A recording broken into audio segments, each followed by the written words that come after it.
Hello and welcome. I wasn't going to stream tonight, and then things happened, and I ended up not doing the things I thought I was going to be doing, and so we're streaming tonight. Hooray! So, this is a good news because we did have other stuff on our list for 1992.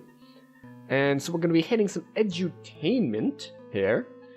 We're going to start with the Island of Dr. Brain. I don't know if it will take us all stream to beat the Island of Dr. Brain.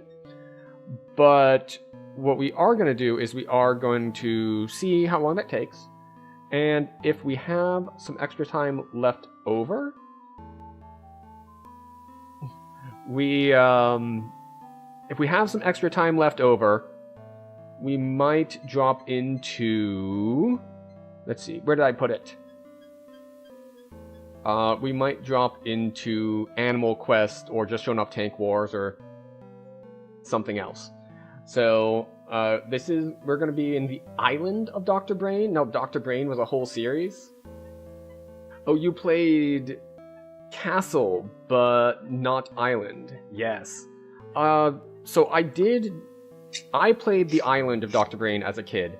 I did not play Castle as a kid. Going back to play Castle now, I poked my head into it. It's way, we'll say, less intuitive. I believe Castle came before Island by a decent amount, and then there was actually a later one in the series that is the Lost Mind of Dr. Brain, which is, again, much smoother.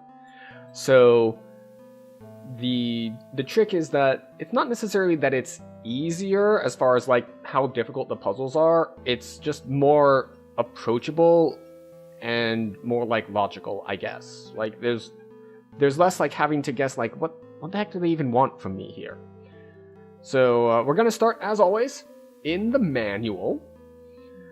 So we have this manual that someone has thankfully copied for us. I will note that we are bouncing back and forth as we're going through our history stuff here between things I have purchased on older platforms like Good Old Games and stuff, people who have taken on the mantle of preserving games when they can find the rights holders, and some other things that we've been doing are abandonware because the rights holders just aren't around anymore. This one is abandonware. Oh, you remember there being ads for Island inside Castle? That is fascinating. I've seen ads inside games for other games as well a couple times, specifically related to the shareware model that was very popular at this time. We saw them inside Wolfenstein 3D, that it was advertising some later episodes at the credits. And we also saw it in Crystal Caves. Crystal Caves was also distributed in a shareware model. So it says hey, if you liked this, go ahead and buy the next episode. But yes, in the manual here, we have the Island of Dr. Brain, which is interesting that they put the...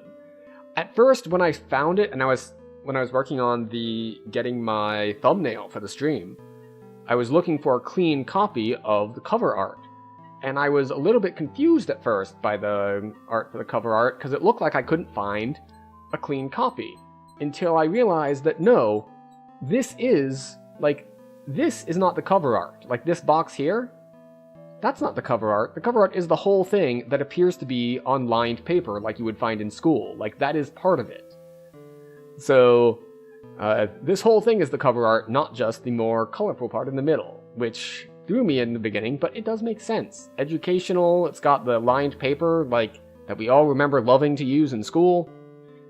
Alright, so we're going to start off in the first part. We're going to skip mostly over this because, as always in this section, what you find at the beginning of most of these manuals is, how do I install this? Because stuff was much less straightforward in 92, and they didn't assume people knew how. Pardon cordial? You're here, you just want to hang for some company? Excellent, welcome in. So yes. Alright, so it's telling us how to install, and it's doing this whole thing where it thanks us for buying, which is nice. Alright, so install instructions, again, no big deal. Alright, some notes on gameplay. In the Island of Dr. Brain, you'll need to apply yourself in many different ways. Although no experience is required, you'll need to use your thinking skills in at least some of the following subject areas: math, science, foreign language, music, and art history. That last one is the one that threw me the most growing up. Fortunately, I know the specific art history required for this game because I played it a bunch growing up. You should go play F-Zero? You know, now that I mention it, I don't think I have any racing games in the backlog here for things to do as we go through history, so I should probably grab something in that genre, even though it's one I am not very familiar with. But I have heard good things about F-Zero. Right, hint calls. When you begin the game, Dr. Brain gives you a hint watch with one hint call left. If you get stuck trying to solve a puzzle, press the hint watch button at the top of your puzzle bar. For more details, see how the puzzle box works. In some puzzles, a hint call will buy a solution to part of the puzzle. If a hint call buys a solution, several hint calls, if you have them, will buy more solutions. In other puzzles, a hint call will buy a strategy. Think about them. Hint about solving the puzzle. If a hint call buys this kind of hint, you can press the hint call button repeatedly without using more hint calls. The more hint calls you have left over at the end of the game, the higher your score will be. Therefore, use your hint calls wisely. Difficulty level. There are 3 difficulty levels. This is exactly what you'd think about it. How the puzzle box works, again, not a problem. So this is just how to use the user interface. We will show that in-game. We don't need to read it out of the manual. And, yeah. So this is navigating the cerebral hemisphere. This is the copy protection page. The uncracked version, it would just like give you a symbol, and then you need to put in the coordinates. The cracked version, the coordinates are always at 0, 0. So we don't really need this. You specifically like GX, which I'm assuming is one of the F-Zero games. Again, I'm not familiar with the genre, so I am kind of guessing. But yes, now what? Alright, so it's walking us through how to get through the copy protection, which is fine. And then it's really straightforward. There's not a lot of history here. There's not a lot to go here. It's like, congratulations, this is how you get into the game. Do the puzzles. Which we can do just fine. Alright, here we are. The Island of Dr. Brain. We are going to turn the difficulty up to expert level.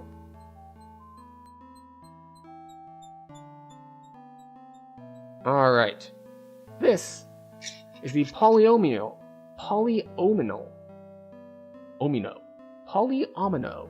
It's like a domino, but polyomino. Place all the blocks on the blank wall to fill in a rectangle. Click on the blocks around the puzzle border to pick them up. Click on a block to rotate a block 90 degrees. Simply click on the rotate symbol below or select a piece and click the right mouse button. You can temporarily remove a block from the wall by clicking on the block, then clicking anywhere on the decorated border. If you get stuck, just use your hint watch. Alright.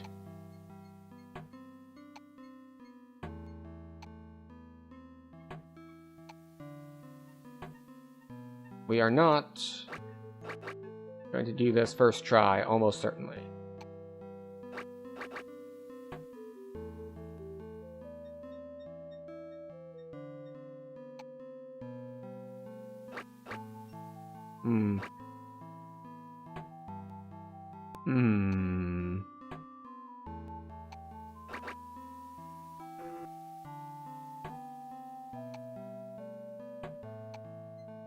Put you over there. All right.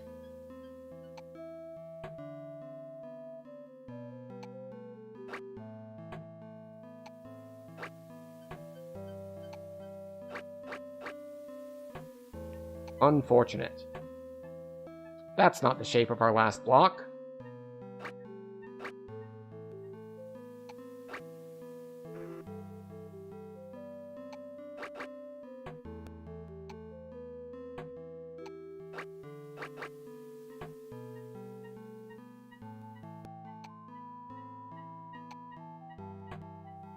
Nope.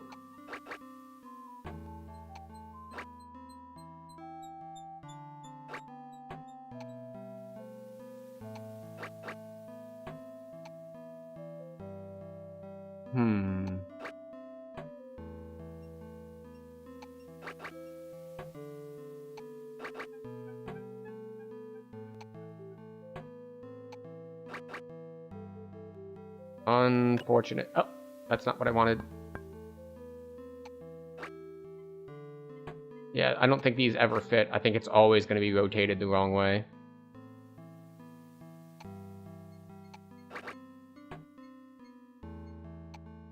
And same here. We're going to be rotated the wrong way.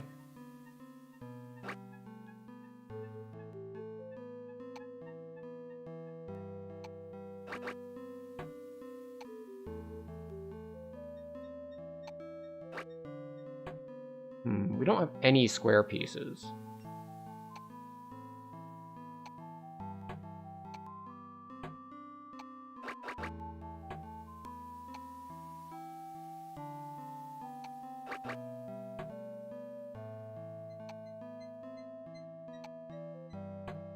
So, unlike some other puzzles, this is a little bit more trial and error than some others. Yeah.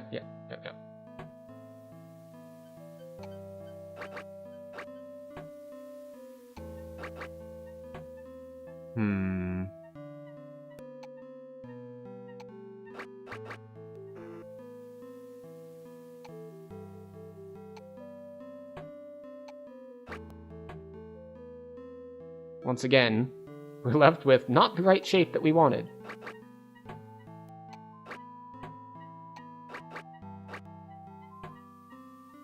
Still not the shape we wanted.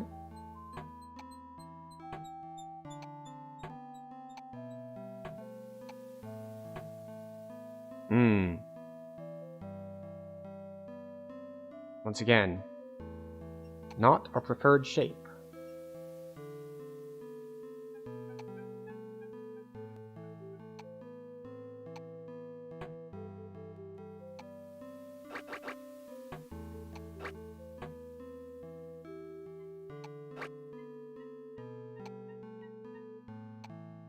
I swear, if I get, like, stuck on the first puzzle, that's going to be a little bit problematic.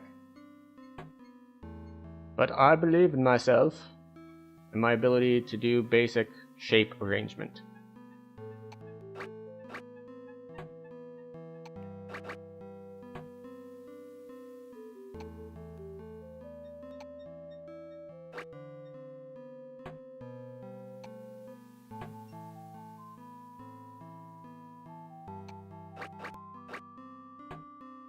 I am once again left with a square. That's right, it goes in the square hole.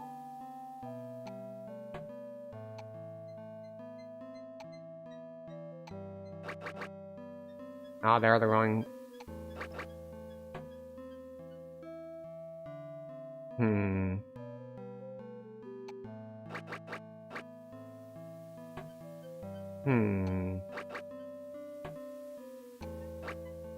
Yeah, no, that's not what we want.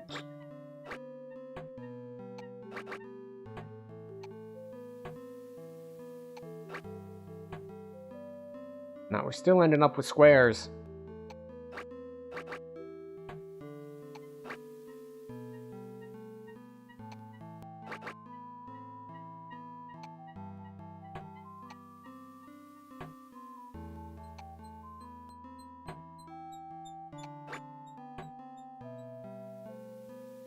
I believe I'm making it worse.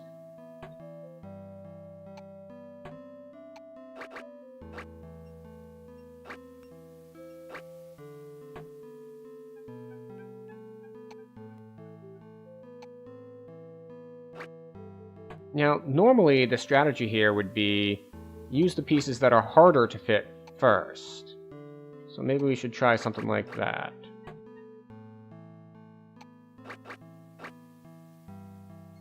Are they all...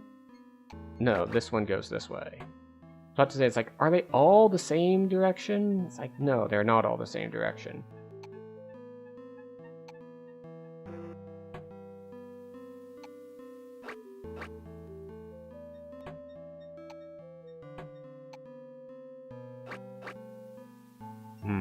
No.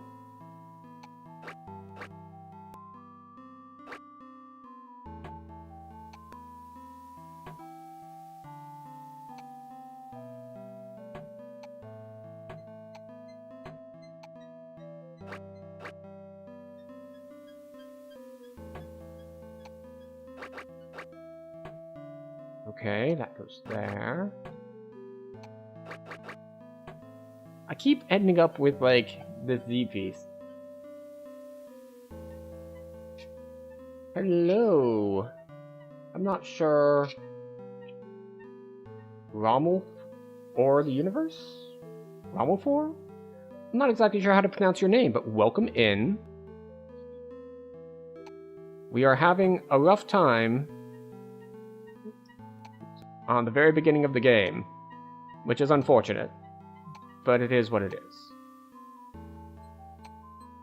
So let's start over fresh and see if we can't make it work with a fresh outlook.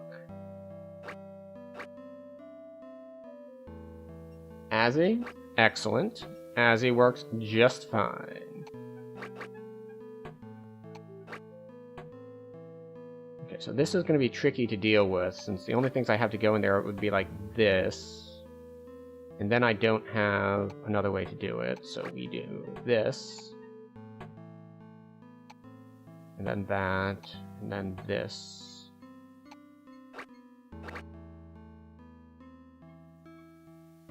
You bet I can do it? Oh, yeah. Oh, don't worry, I'm gonna get it. I just don't know exactly how long it's gonna take me, but it will get done. Alright, that's a non-starter, because I have nothing that's gonna fit that long.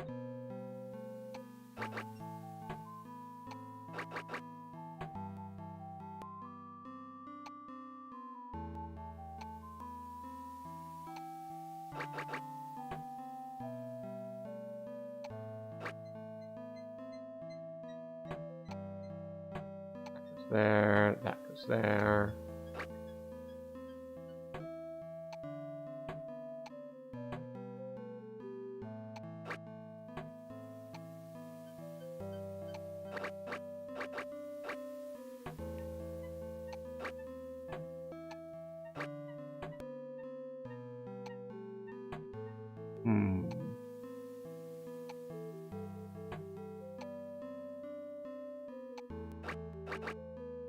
That won't work.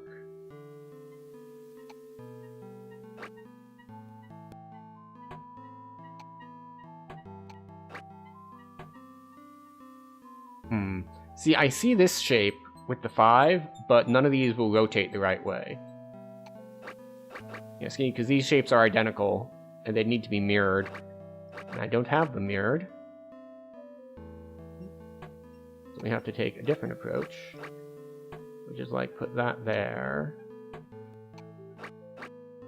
And then we can either hook something in like this, or we can hook something in like this. But then we run into the same problem. Move this out of the way. No, now this is too long.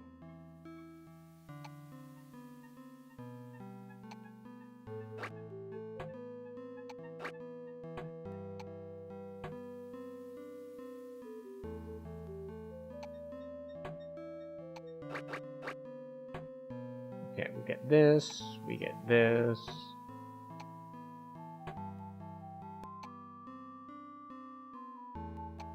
We go here, but now we have this step pattern, and we have no way to properly handle a step pattern.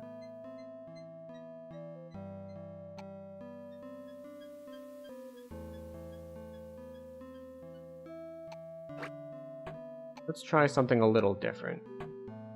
Let's see what we can do about pairing stuff up to make easier shapes. But the problem then comes in that once we pair things up to make easier shapes, we have nothing left to handle the hard shapes.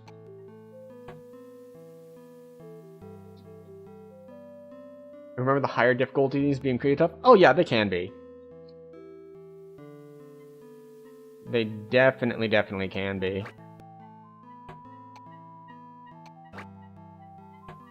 And since you said you'd played the castle one, I believe that one was even more unfriendly in that area, we'll say. We'll call it an area.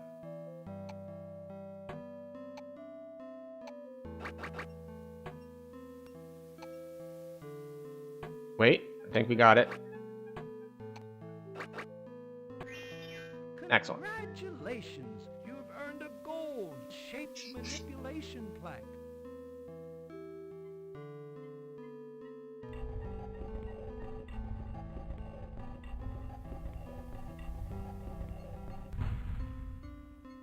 All right, moving forward.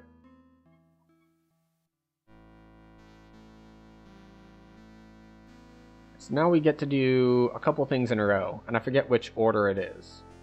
I think it might be the microscope first.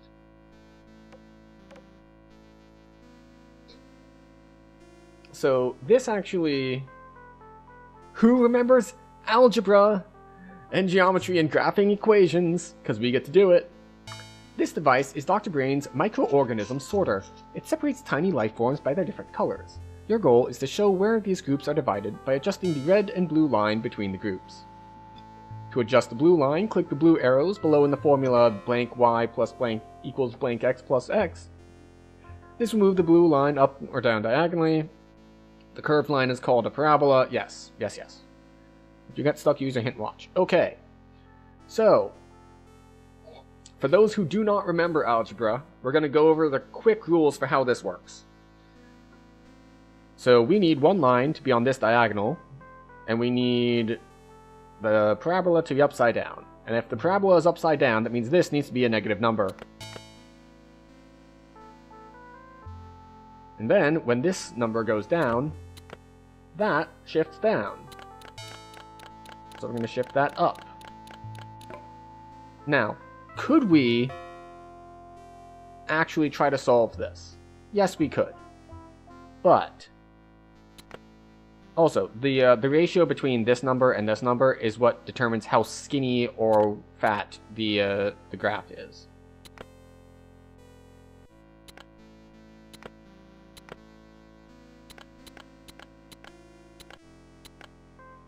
Alright, so we need this to come a little bit further down. That looks close. In this game, like, sometimes it'll look close, but it's not going to be quite right. But we'll see. Alright, so, blue line needs to go from bottom left to top right. That means this number needs to be positive. This just moves it up and down. Alright, I think that the blue line is correct, which means the red line is not correct. I think we need to change how skinny, how wide it is.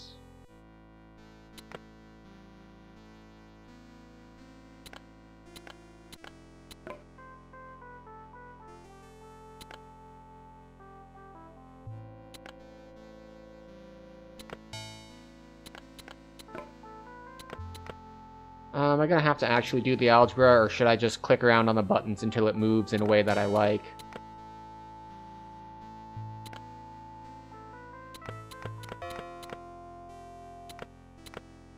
Because there is a way to solve this equation if I want to. And I guess we'll do it. Let me pull out a scratch pad.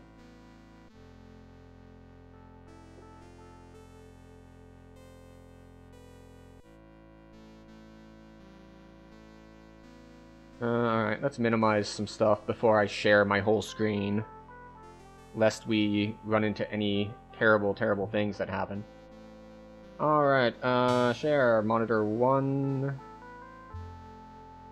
Okay, so the trick here, stop that, is that we want this to run to, we want to do this with the intercepts. So we want it to intercept this axis at -1 and what is that? 1, 2, 3, 4, 5, 6.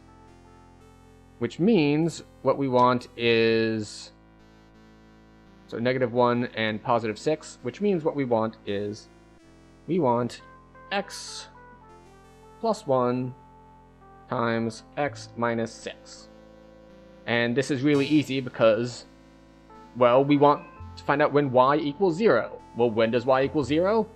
When this equals 0, or this equals 0. So this is going to get us x squared plus x minus 6x minus 6. But that's not necessarily going to get us there all the way. That will get us a parabola that intersects at those 2 points. But will it give us one with the correct shape? No, not necessarily. So we want x squared minus 6 minus,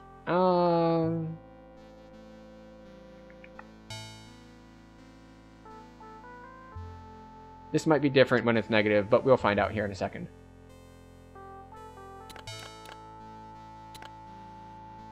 No, this is 5, this is 6. Yeah. So you can see here that, yes, the intercepts are where we expected them to be. We want to intersect here because that's where the lines go. And then we're just going to change this to make it fatter.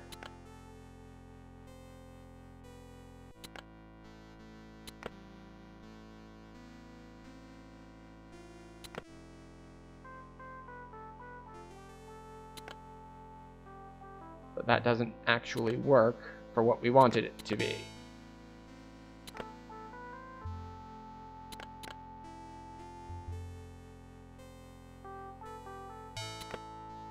Right, so if we bring it back here,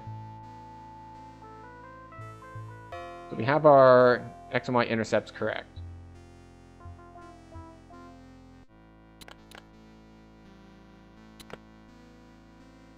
You'll note that when I moved this, we got this one wrong now.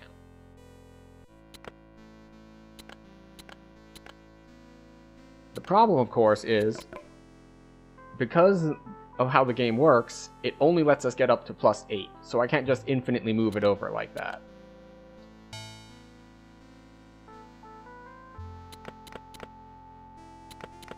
Five, 6.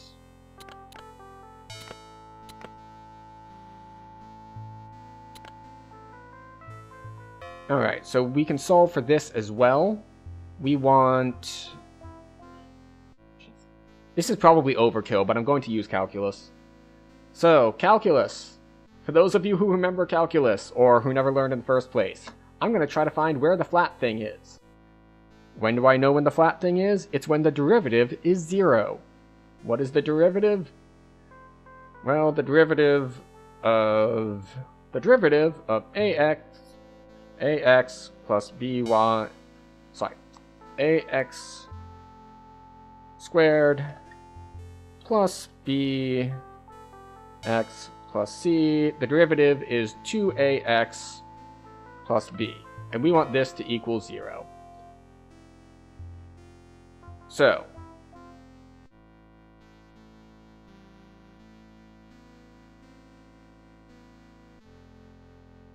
how do we get that done? So this is A, and this is B. Oh, sorry. We don't want this. We want this to equal 0 when x is... Let's see, 1, 2.5? Okay. So we want that to equal 2.5.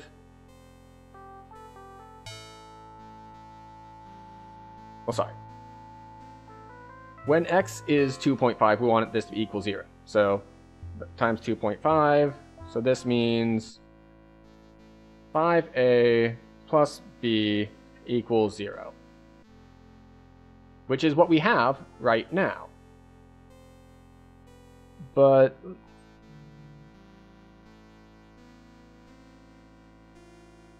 yeah, I don't know why this is misbehaving. I think it's just like it's clipped here a little bit.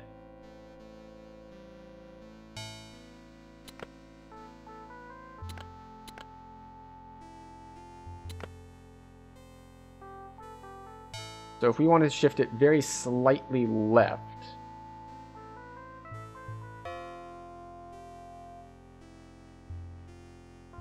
well, if we want to shift it left, then we reduce this number.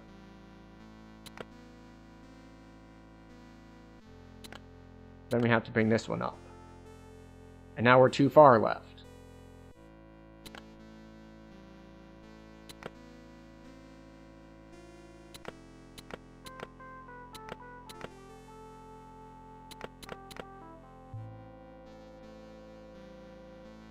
problem is the higher that I make Y, the harder it is to get this up.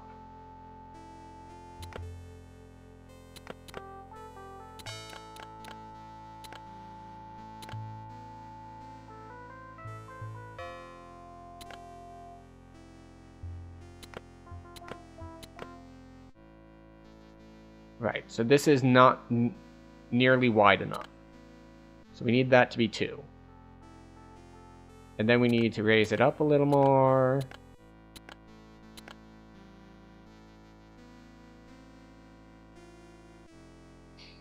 Lovely hint.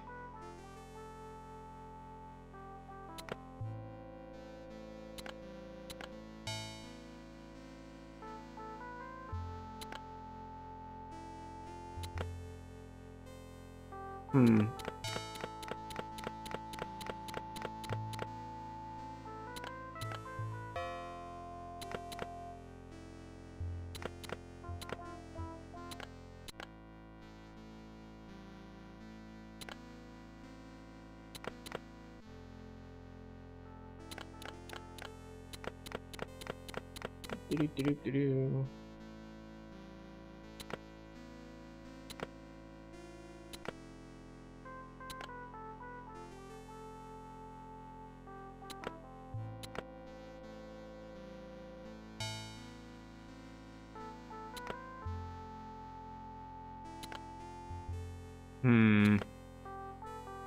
This one, I remember this one being frustrating sometimes because of this. How, like, it looks like it's right, but it's not quite right.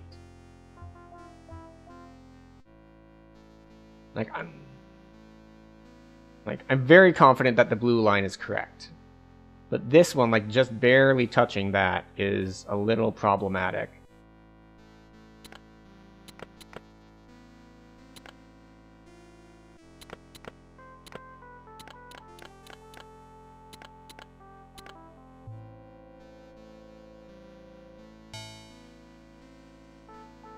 No, that's never gonna work.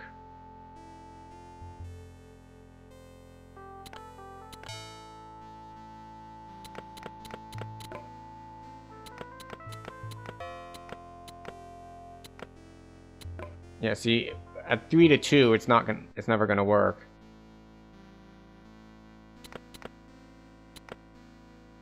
Yeah, and that's too... See, and now I've lost my ability to move it up anymore because these numbers are too high, so the ratios are never going to work.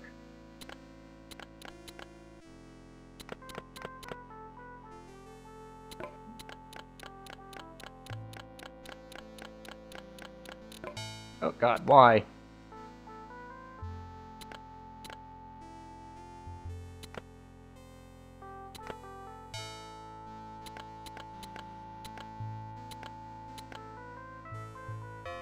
Yeah, it needs to be wider.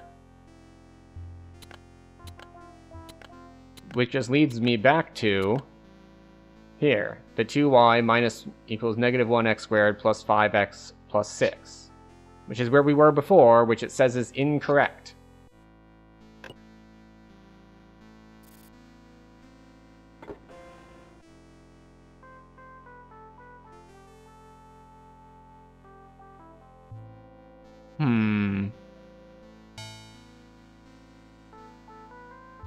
So yeah, if you want to shift the equation to the left, which I don't think is what we need to do.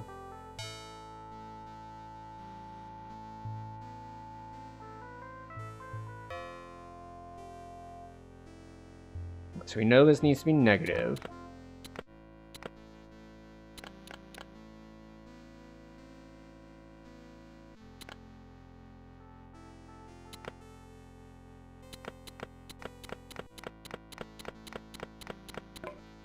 Yeah.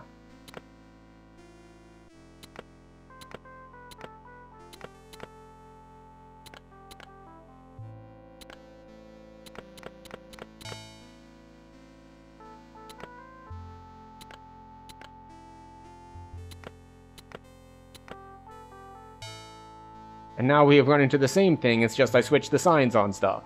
It's the same equation now, it's just multiplied by -1.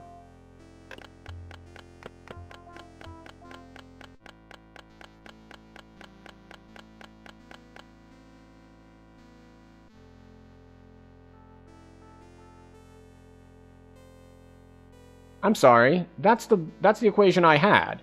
You're telling me that's correct. So you tell me this one is wrong? Like, that's definitely correct.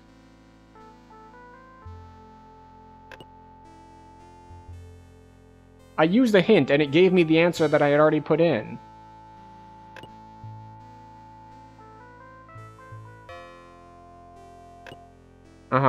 You're going to show where these groups are divided by adjusting... yes. Yes. Yes. Yes.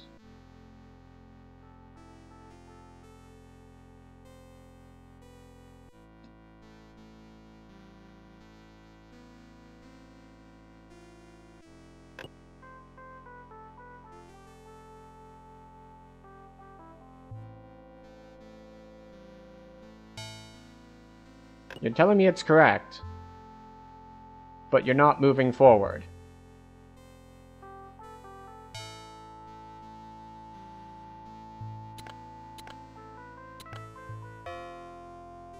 There's no, like, submit answer button.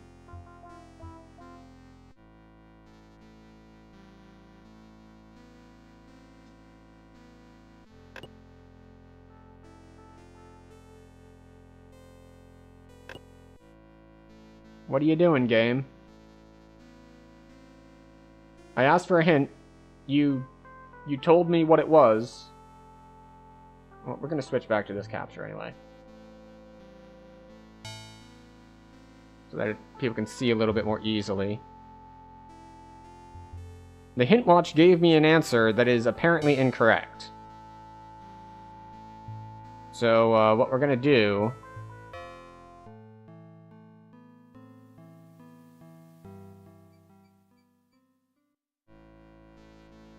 It's not really what I wanted to do. Okay. We have reset it. It still cost us a hint. But when the hint watch answer is still not correct, then I don't know what to do about it. Your goal is to show where these groups are divided by adjusting the red and blue line between groups. Blah, blah, blah, blah. We read this before. Alright, so, as before, what do we need? We need the parabola to be inverted. And then we need it to move up. We need it to be wider.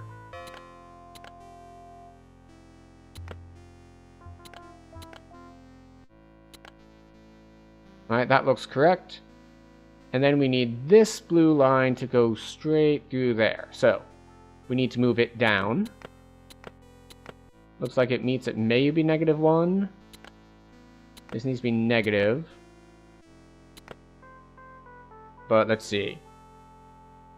As you can see, the bigger X is than Y, the steeper it is. But we don't need it steep, we need it shallow.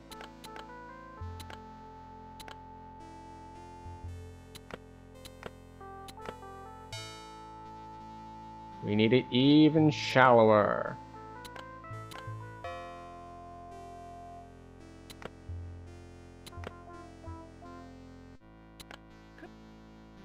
Okay, it worked that time. So, yeah. You take your receipt from the microscope. You insert the receipt from the microscope into the slot on the sarcophagus. This is the sarcophagus lock puzzle. Each row of numbers is a series with the middle number left out. For example, in the series 1, 2, 3, blank 5, 6, the correct answer is 4. Your job is to decide which number should go in the middle box. Then click on the red buttons on top of the lock. Once you've clicked the red buttons to the correct number, press the enter button to insert the number into a row. Repeat this action for each row. Fill the 5 middle boxes correctly to open the lock. Excellent.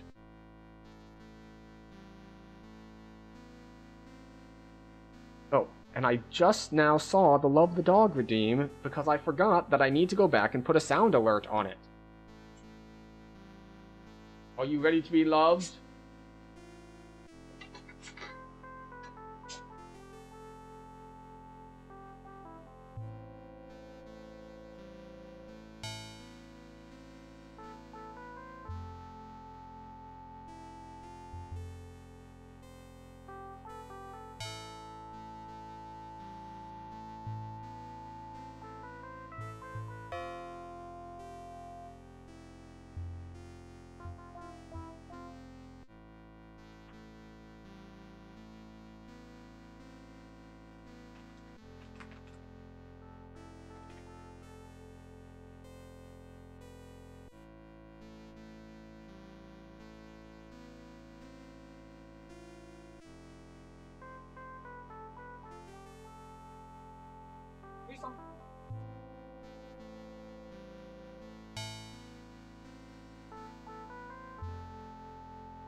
Alright, now, where were we?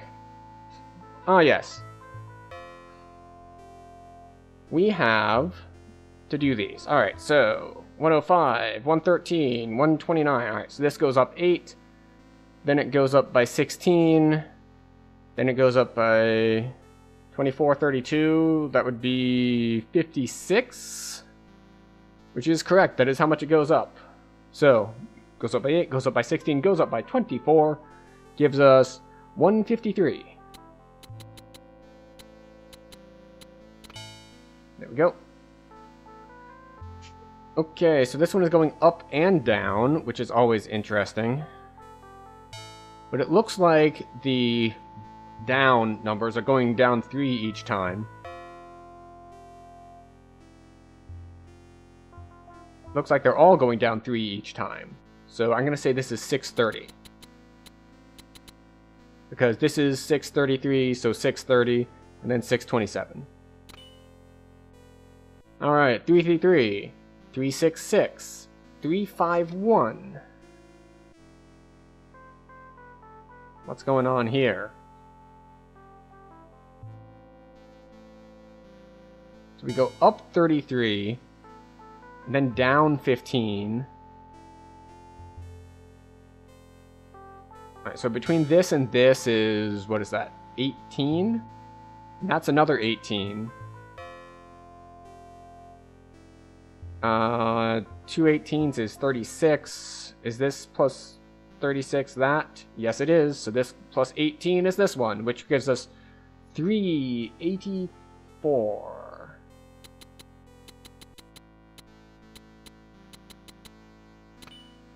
I swear, one of these, I'm going to get the pattern right, but I'm just going to mess up the math itself. Alright, so these are squares. That's 12 squared, 13 squared, 14 squared. 15 squared is 25 times 9, which is 225.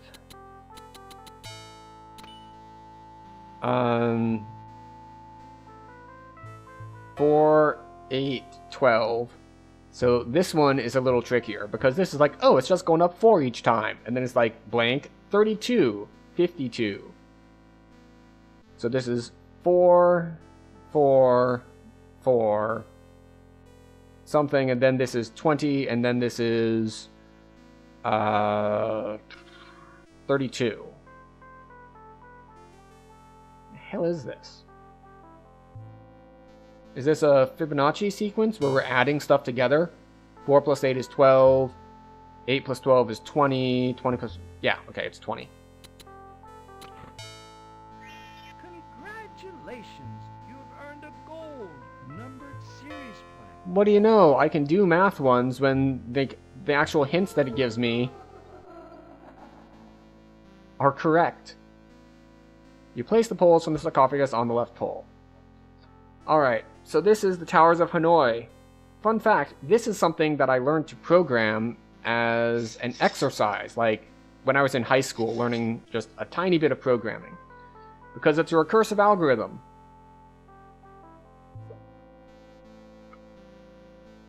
Which is to say, something that you can break into small pieces and apply the different parts. And you'll see why that gets broken up that way here in a second. So, your goal is to move all the discs from the left pole to the right pole. The discs are arranged from largest on bottom to smallest on top. There are only 3 simple rules to follow. Only 1 disc may be moved at a time. The pole in the middle may be used for temporary storage of discs. No disc may ever be placed on top of a disc of smaller diameter. So, what does this mean as far as like the strategy for this game? Essentially, I need to move 1, 2, 3, 4, 5, 6, 7 discs to this pole. How do we do that? Well, we need to move 6 discs here, and then the 7th here, and then we need to move 6 from here to here. And how do we do that? Well, we need to move 5 here, and then 1 there, and then these 5 come over. So in order to get 7 over here, first we need 6 here, which means we need 5 here, which means we need 4 here, which means we need 3 here, which means we need 2 here, which means we need 1 here. This is very important to get the first move in the right spot. So we'll end up with our second one here, 3rd goes over here, 4th goes over here, 5th goes over here, 6th goes over here, 7th goes over here. So basically, this is, once you know the strategy for how to do it, it's actually just rather tedious. But, you know, it's also very zen, because you know the exact steps to do, you're just following through them. But you do need to remember this stream strategy for all the different subsections as you go. It's like, alright, so I need to move this stack of 3 here. Well, how do I move a stack of 3? First we need to get the 2 out of the way, and then the 3rd. So, that goes in the middle, that goes over there. Come on, move, I said. There we go. And this goes over here, and so on and so forth. This is also one of those things that takes way more steps the more discs you have. So, like, to move 2 discs, it takes 3 moves. To move 3 discs, it takes 3 moves, plus 1, plus another 3 moves. So every time you add a disc, it takes twice as long. Let's see. This goes here. This goes here.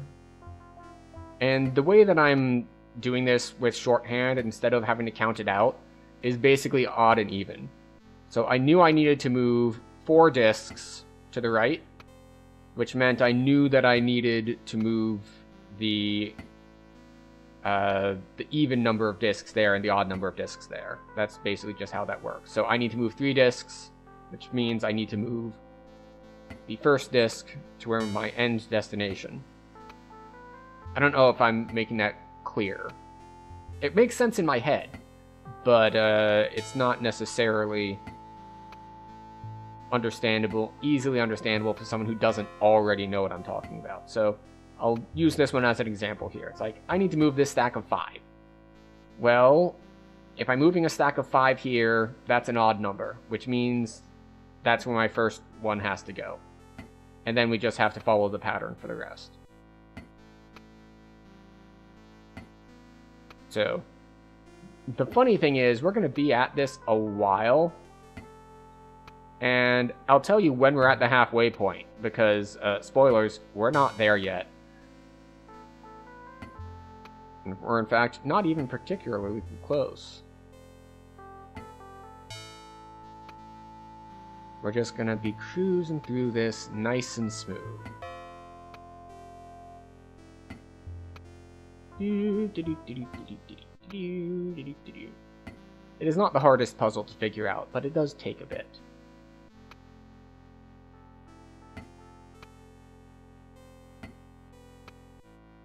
So this is one of those that also gets, as far as I was talking about earlier about it being a programming question for like how do you code this sort of thing.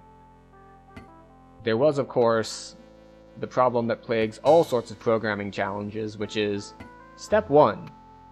You, the person, have to first understand what the problem actually is. Before you can tell the computer how to do it, you need to know how to do it. Or at least you need to know how to figure out how to do it.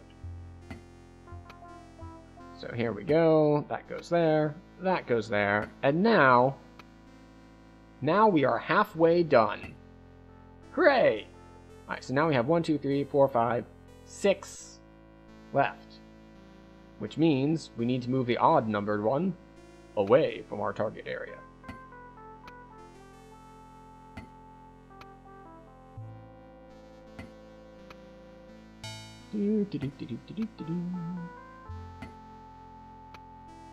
And you might be thinking it's just like, man, this is a lot for some sort of kid to figure out for this edutainment kind of game. And, well, we are playing on the higher difficulty. You might think, well, what's different about the puzzle on lower difficulties to make it easier to figure out? And the answer is nothing. Nothing that makes it easier to figure out, but it is faster and less punishing because you start with fewer discs. The difficulty on this is how many discs do you need to move? So on lower difficulty, I think it's only like 4 discs. So it's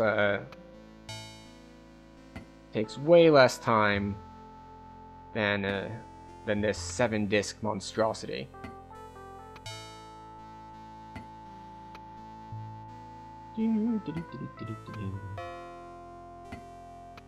I think at one point, like, and this was the phrasing of the puzzle when I first heard it, and I have no idea if this is true or not, but this was based off of some sort of Eastern monk thing where they had just a ridiculous number of these discs that they, like, ritualistically moved, and, like, the end of the world would happen once they finished it. No idea if that's true or not. In fact, I doubt that it is, but it's an interesting thing, because as I mentioned, every disc you add doubles the amount of moves you need. So, if they... right now, we're on... what is it? We have 7 discs. So it's like... let's see, 2 to the 7th. 2 to the 10th is 1,000, so... it's like 200 moves to do the puzzle that we're doing right now. But, you know, add a couple discs and suddenly you're in the thousands. Let's see, we want to move the even numbers there, so odd number moves away. The good news is that once you pass the halfway point, it does accelerate pretty quickly. It's like it takes forever to get that last one moved, but once you get the next one moved, well, getting each new one in place is only going to take you half as many, because, as I said, it takes twice as many for each new one, which means once you're partway done, it will give you half as many for the next. There we go. I think it's going to tell us whether or not we did it in the minimum number of moves or not as well.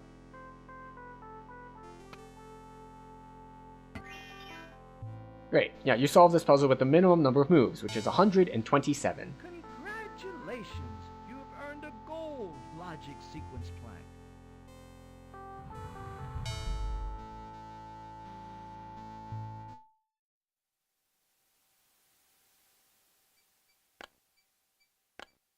And now we have a classic jigsaw puzzle.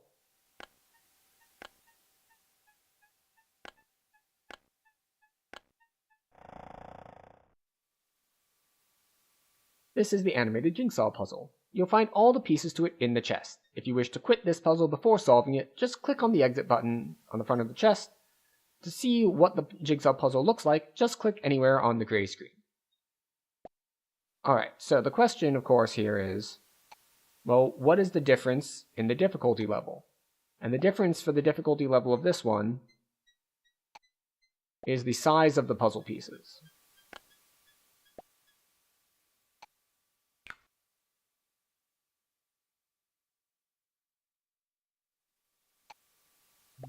Now, one trick to this is that I do not necessarily remember the exact location and what all of this looks like.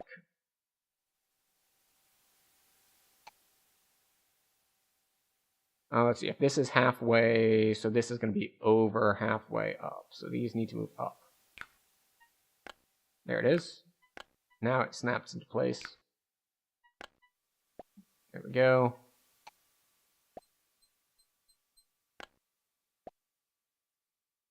This is here-ish. Fix it later. This is here-ish. Bottom corner! Excellent. We got a corner piece. This is here-ish. No. It's more like here-ish. Yes.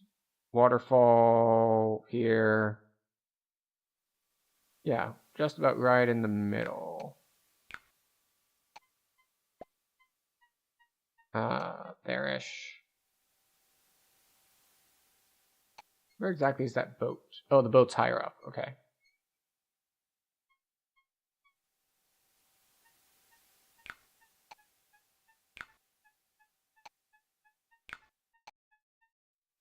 There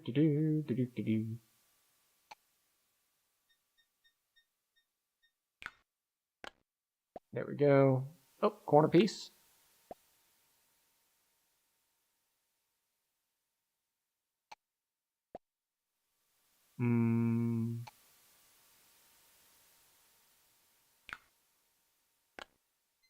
There we go. That goes there. That snaps in there.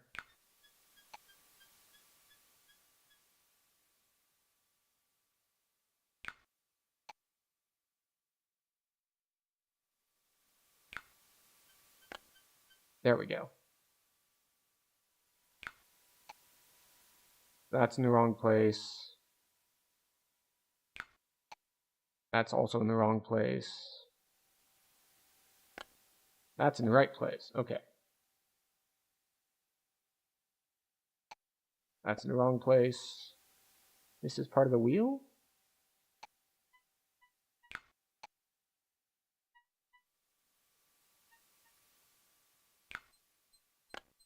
Yep. That is correct. This is part of the dock.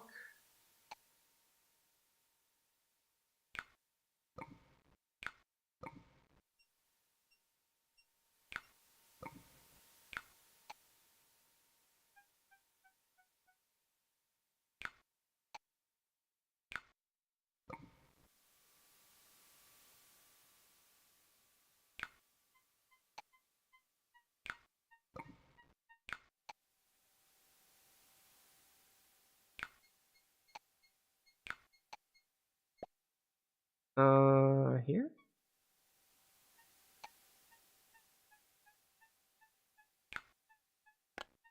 Ah, there it is. That's correct. It's still incorrect. That's incorrect. That's still incorrect. That is also incorrect. Oh, wait, we have a bottom piece. There we go.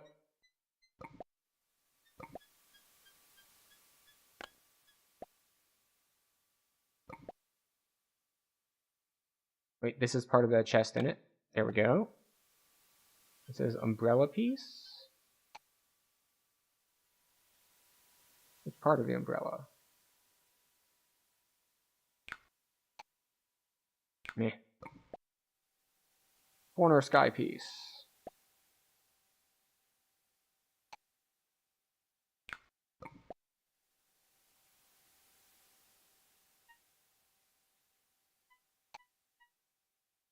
Alright, so let's see. This is... So right about in the center is where it goes from sky to rock. So this is left of center. There we go. Part of the boat, which I still have in the wrong place.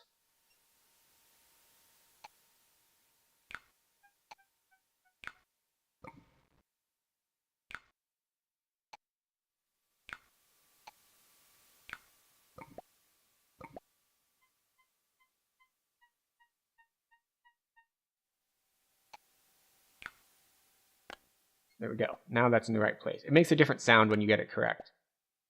I'm not sure if anyone else can hear the difference in it, but I can.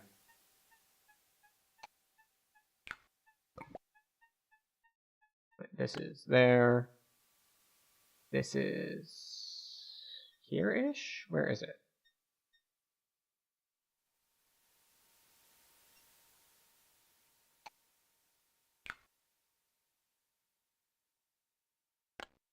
There it is.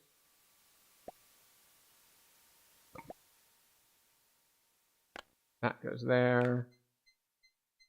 That goes there. Okay, so I didn't have this boat far enough to the side. This is up there. Now we can put the rest of the boat pieces together because we got the right location on it. Coconut. Waterfall can go back in. This is there. Got it. Bottom corner. More leaves, and they're bright colored leaves. There we go.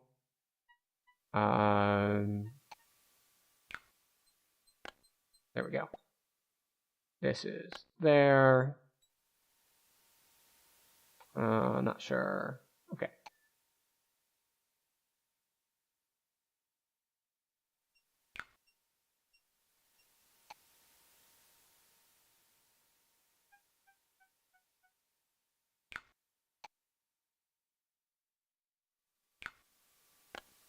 There we go. We'll just put this away for now.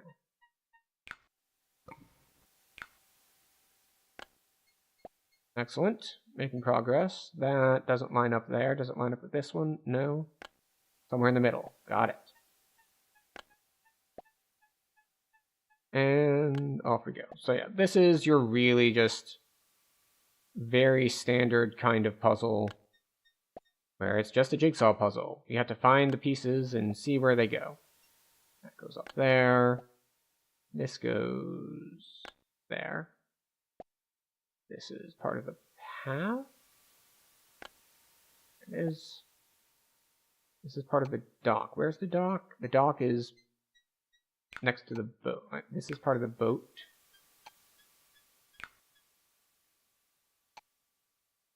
These two pieces go together. Like, you can see that they fit together here, but I don't know exactly where they go. Oh, there they go. Snapped into place. Part of the wheel.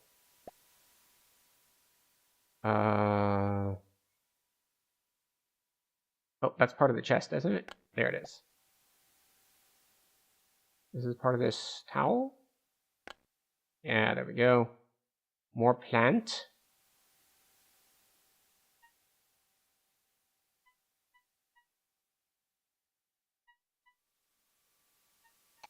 I think this is not a correct piece.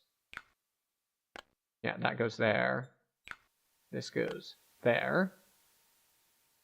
This is the blue-shirted flamingo here. This is the green-shirted flamingo, which is to the right of the blue-shirted flamingo. And this has a... yeah, we're just going to put you back for now. Ooh, sky piece. Waterfall piece. This is a piece of the diving board. There.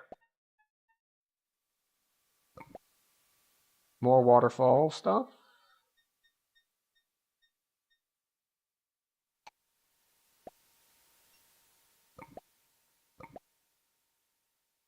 There we go. More coconuts.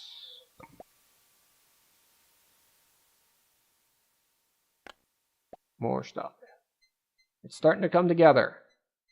Slowly but surely.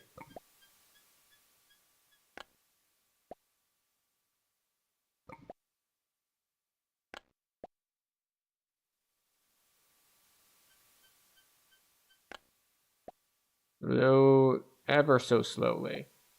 You know, I didn't think this was... You know, having the timer there is just showing me, it's just like... So, you thought this was fairly easy, right? Well, did you know that you've been at it 10 minutes? It's like... could you not point that out, game? It's not very polite of you.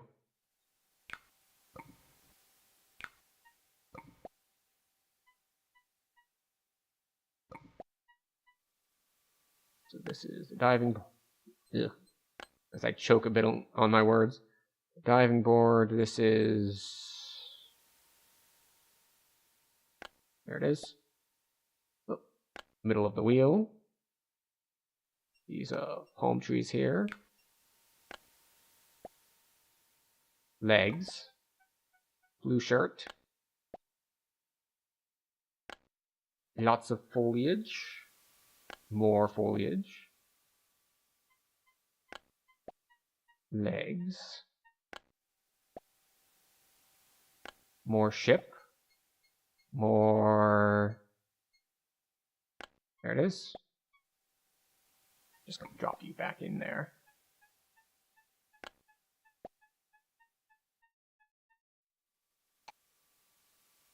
Wait, I think I see it. It's there.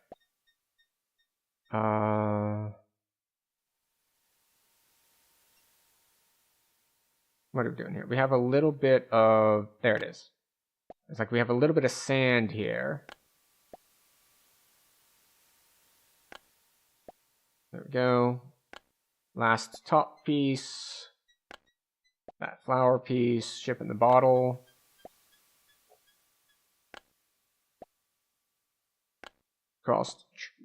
excuse me. Crossed trees. This is a bottom piece.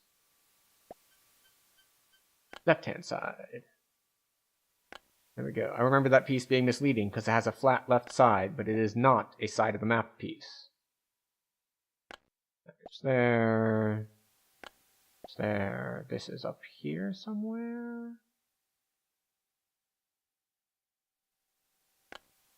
Apparently so. Right. Base of that tree. More base of that tree.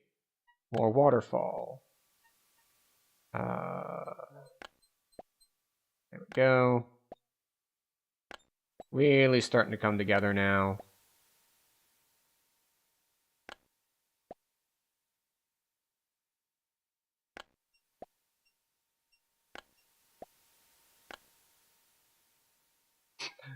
The all-time record of max time has been shattered. The new record is 12.5 minutes. Congratulations! You have earned a gold pattern recognition plaque.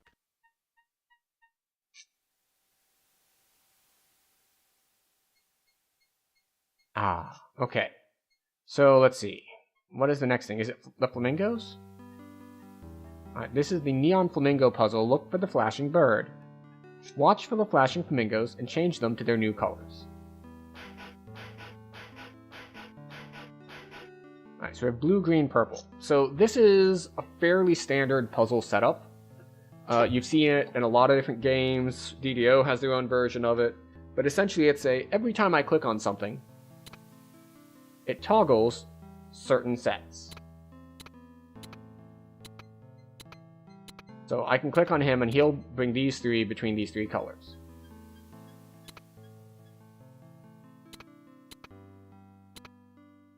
So we don't care about him except, yeah, we don't want to click this bird at all because we have blue, green, purple is what we want.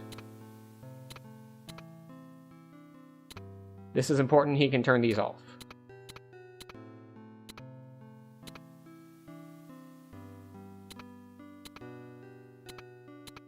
Right, who can change the upper right?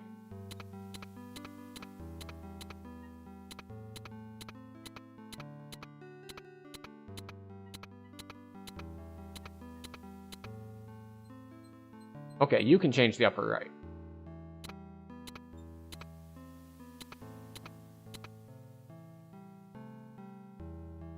And then you can change yourself off.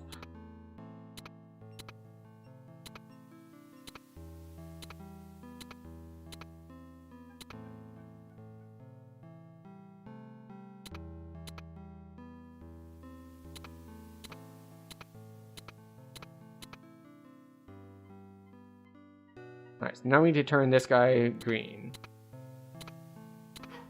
There we go. Congratulations! You have earned So gold. that is a rather tricky version of that puzzle with having the multiple colors to go through instead of just like toggle on off. But that's why we have it at the highest difficulty.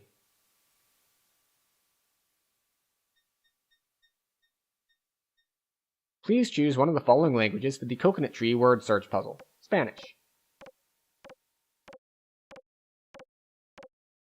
Note that you do not need to know the language to do this puzzle. You might think you would.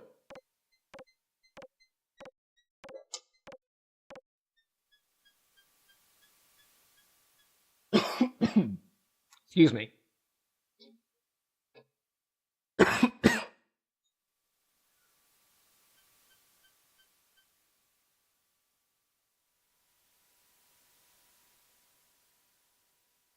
All right, so what you actually need to do here is we are trying to find it is just a word search for the Spanish words.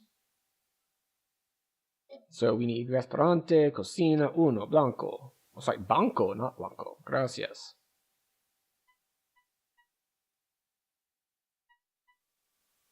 Okay. Octubre. Okay.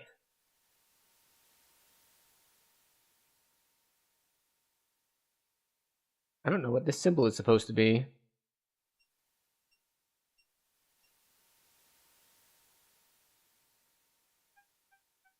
Oh, it's supposed to be an accented E? Alright, okay, if you insist. Okay. Gracias. Oh,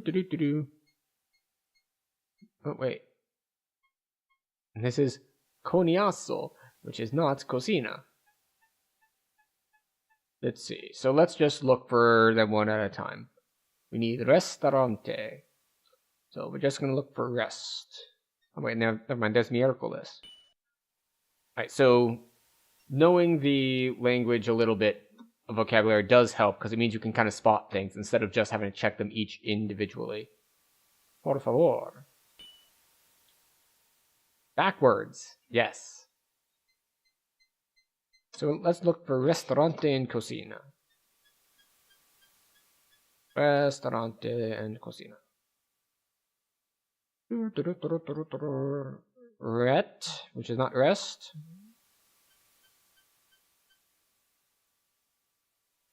Coal.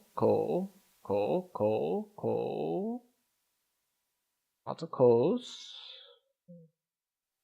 Cocina. Restaurante uno.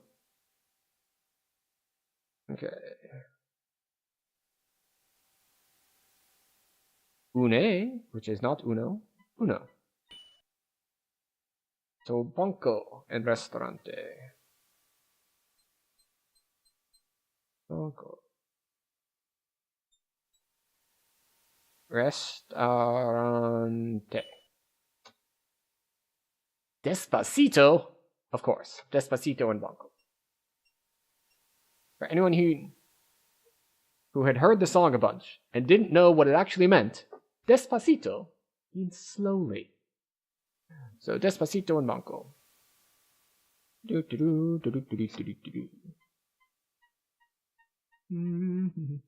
there anything else that has spaces in it? No. Okay, so we can ignore spaces.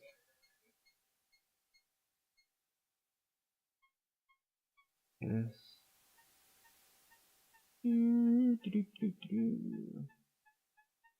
for D's and B's. Banco. Despacito and cuatro. So D's and C's.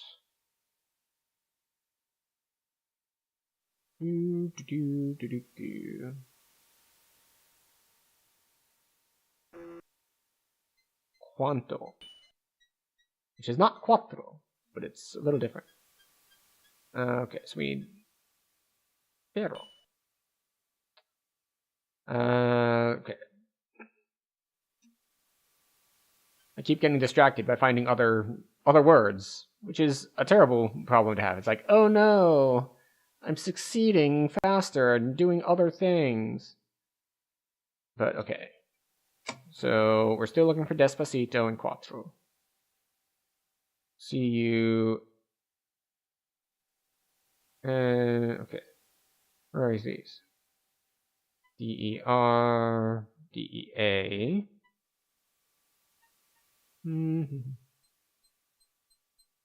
D-A, D-A, D-A. Despacito. Sorry, Despacio, not Despacito. I'm just telling people things. It's like, Despacio, slowly, yes. Despacito is entirely something different. Cuatro and nueve. Cuatro and nueve. So we're still looking for C's. It's been really heavy on the C's.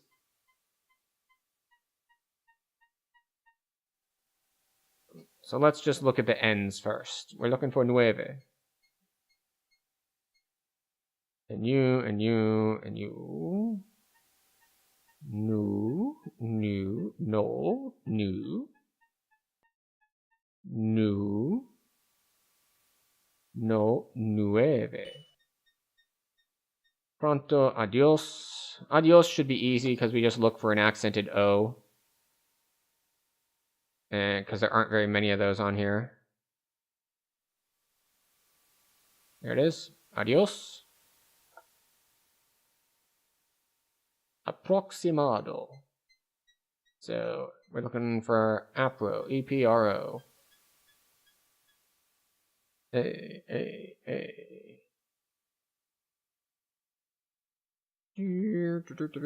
Approximado? No. This puzzle doesn't like approximado because it wants you to be exact with everything. It doesn't like approximates. Approximado. Chistoso. Chistoso. Again with the C words. Chistoso.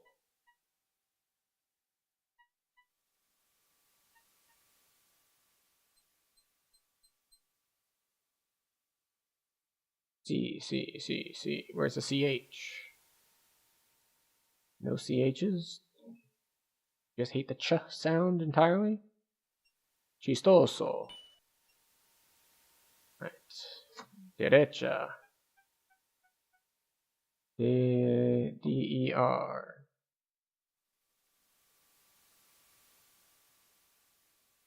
We have D-E. We have D-E. Oh, there it is. Derechas. We have Ciudad and Isla. Ciudad. And Isla.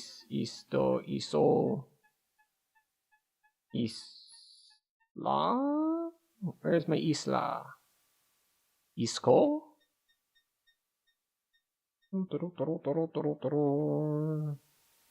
Isla. I actually misclicked that, but it still counted it, which is fine. So we have Cuatro and Pronto.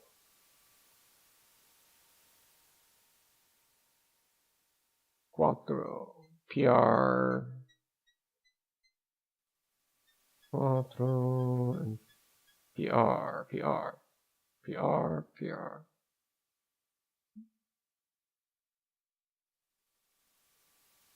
Pues. Con. Que. Cuatro. Pronto, quattro. Quack? Quack is not what we're looking for.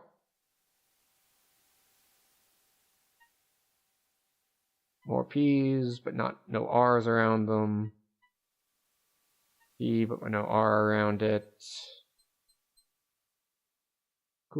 Quattro. Alright, now we just need pronto. So we only care about P. It's all P all the time.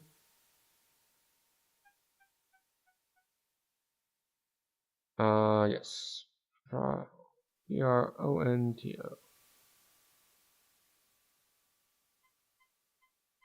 It will come to me eventually. There it is. Excellent. Congratulations! You have earned a gold foreign language plaque. Yes.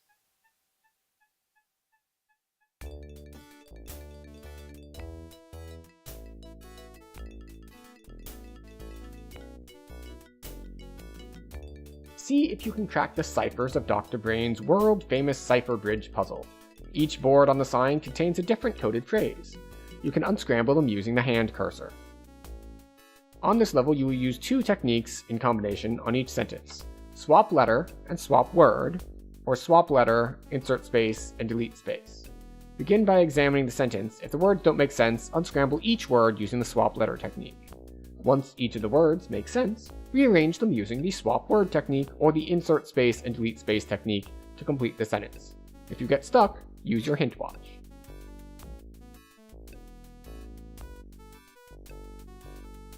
Okay.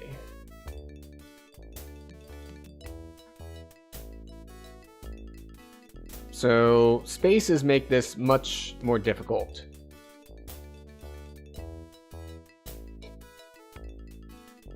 Alright, so we're going to start with swapping letters.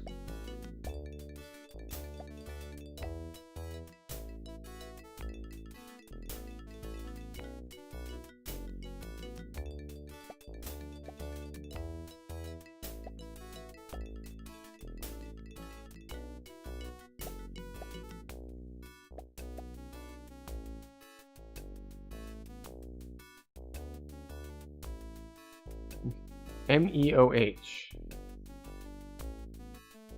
So we're gonna say home.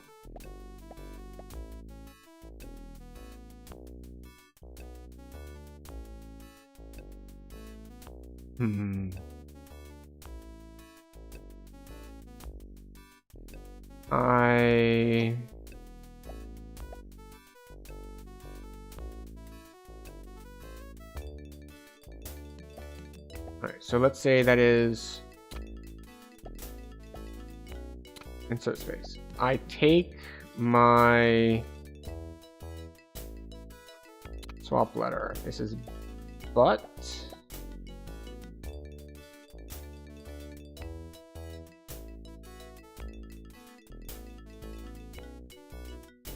Windy?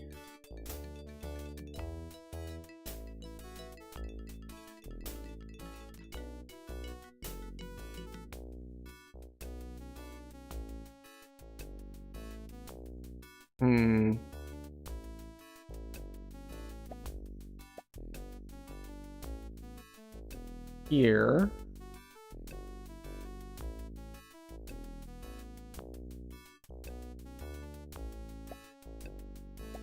All right.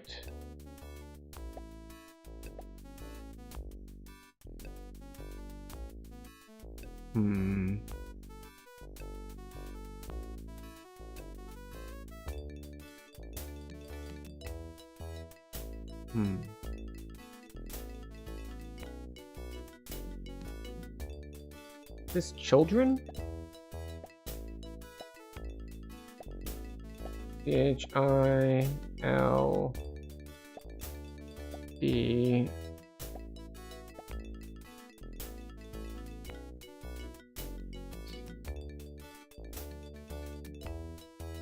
Right. Insert space. Delete space. Swap letter. Wherever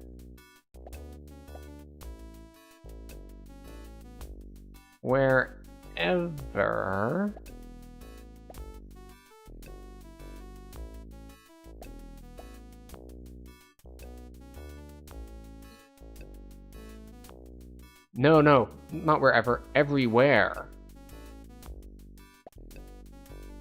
Insert space. Swap word. Could I have done this by swapping letters? Yes.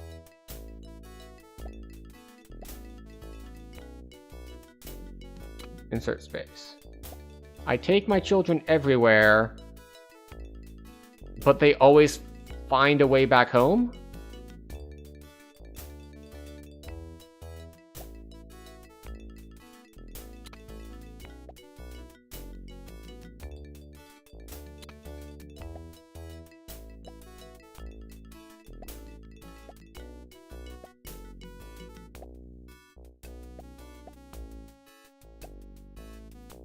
Always find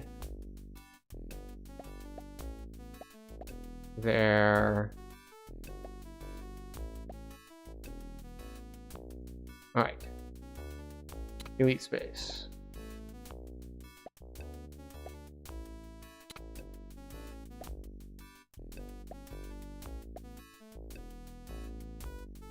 Delete space.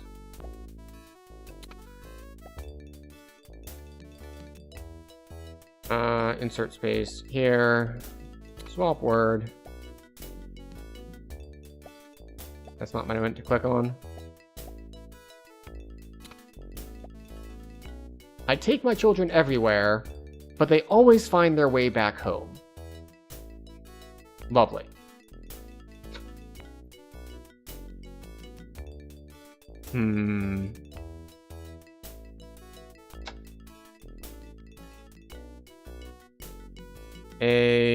Alright, so we're gonna just start off. It has capital A, so we're just gonna say that it, first one is just the word A.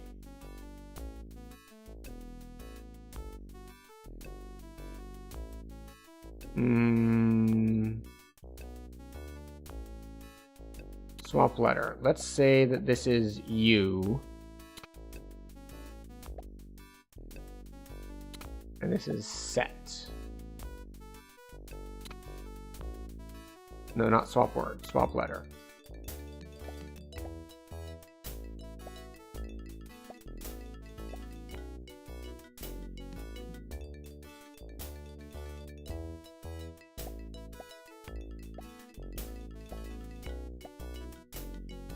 Oh, we can't... Okay. That's an actually really big hint. We can't move the comma.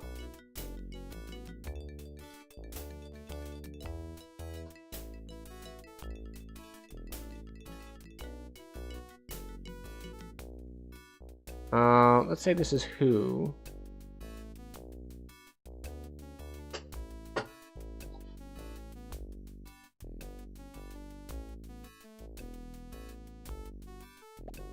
Alright, this looks like when. Oh, is this like always trust someone when they show you who he is? Or something along those lines?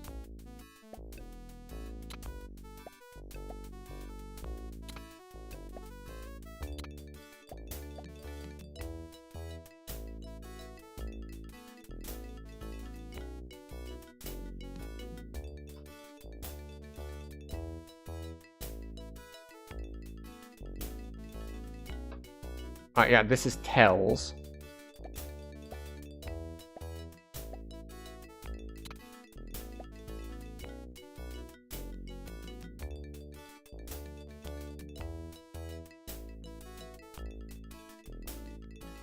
Swap letter. Who? Ask him?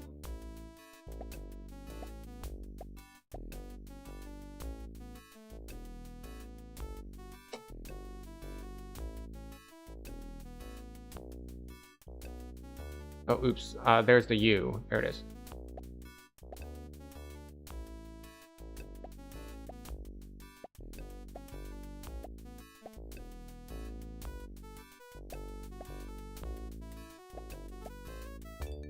Insert space. Insert space. Delete space.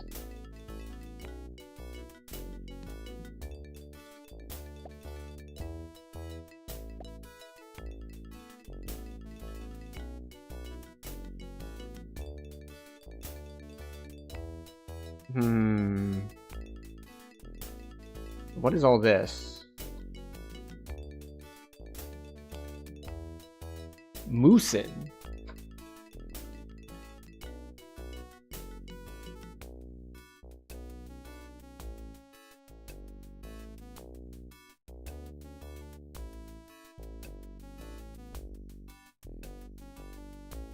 Oh, a boar is someone who, when you ask him who he is, tells you.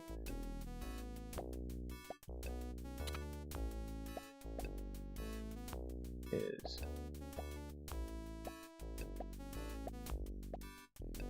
Someone who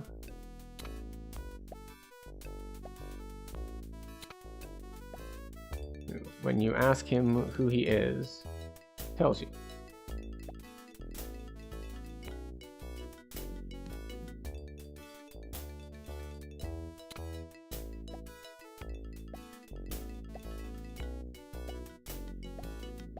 There it is. I was like, wait, I'm missing a space somewhere, so I'll just delete them.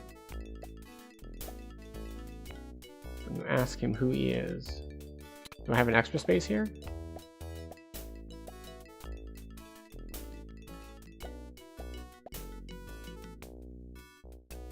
A boar is someone who, when you ask him who he is, tells you. Did I misspell one of these?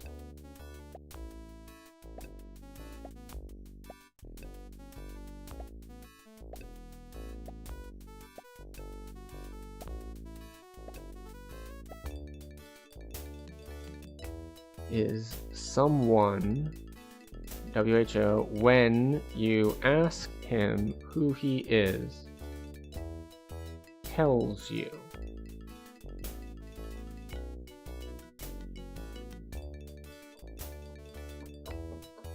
That seems correct.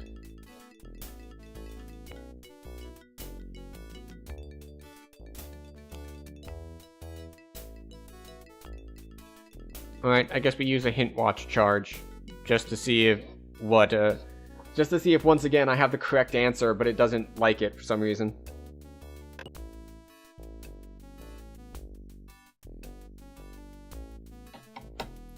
One word off.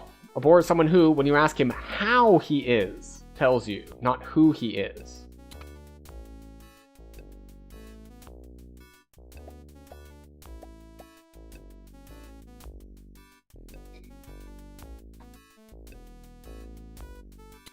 Alright. That's it.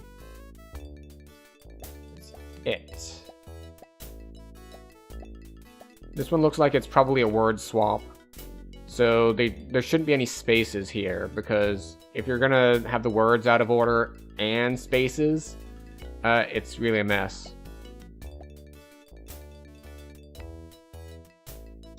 Oh, let's see. I guess this is past. Is this those who cannot... Something about repeating the past? Cannot... Are doomed? Alright, this is remember. Remember.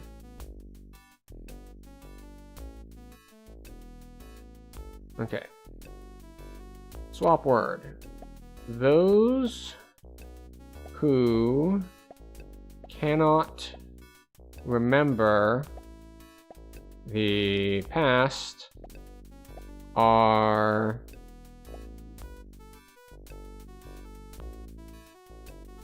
See, in my head, that's doomed to repeat it. But this is not how you spell doomed. We're gonna say it ends in ED. Condemned. Con. E-E-M-N. There it is. Congratulations. Excellent. You earned a gold decoding plaque.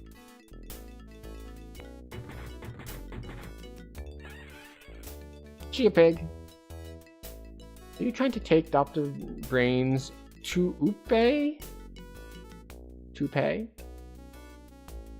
Alright, I remember this one being very finicky. So we'll see if the controls fight us too hard on it. This is the Botanical Garden puzzle. There are several hidden animals in the foliage. Your job is to find them. To mark the animal, click and drag your hand cursor to draw a special box around it. If you've guessed correctly, the animal will come out of hiding. If you're incorrect, the box will turn red and disappear. You need to find 16 animals. If you get stuck, you'll find your hint watch on the Botanical Garden sign. Alright, so we got a monkey here. We found a squirrel monkey. We got a chameleon here. We got an emu or something? Cassowary. Got another monkey. Got an antlion. We have a... They're getting warm, yes I know. I'm having a hard time seeing the exact outline of the thing.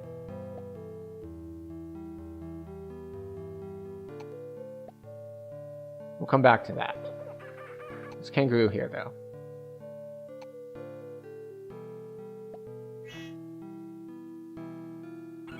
There's a lobster here? Hermit crab.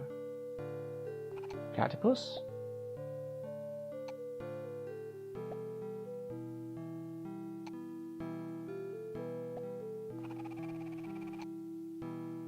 This is what I said about the controls being finicky.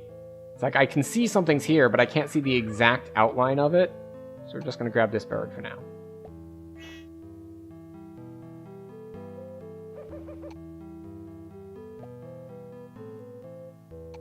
Try larger. Try smaller. Anteater? Echidna. Alright, 7 more. No kiwi bird. Oh, we got this thing up here.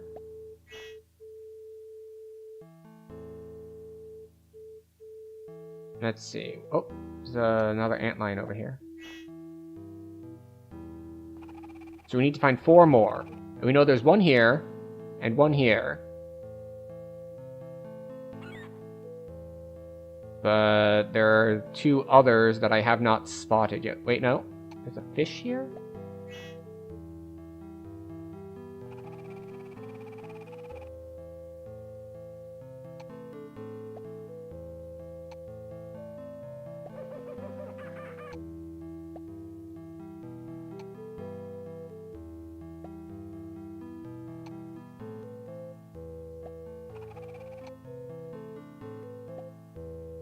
I'm getting very warm on the platypus.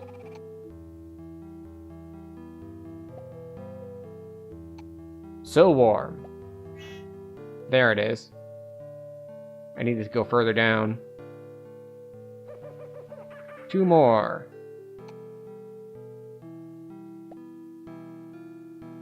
Like, I swear that this is part of it.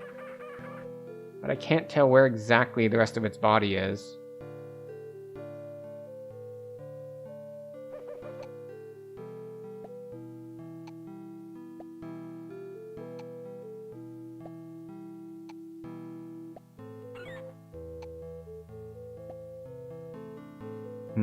Well, we're still missing another one. So, wait, is this it? No. I don't really see anything there anyway. Let's see, we got the antlion here, we got that hermit crab, we got a bird.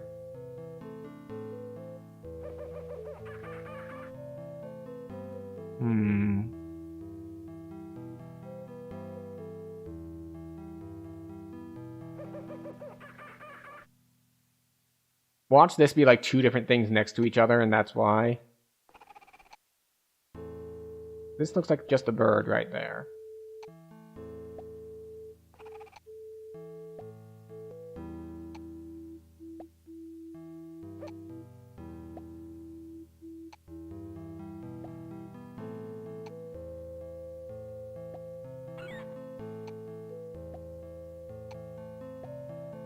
I know I'm getting warm, I can see it, but I can't figure out the exact outline that you want me to put a box around.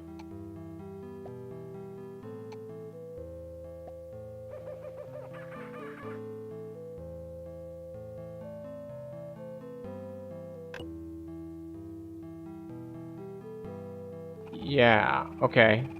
Alright, sure.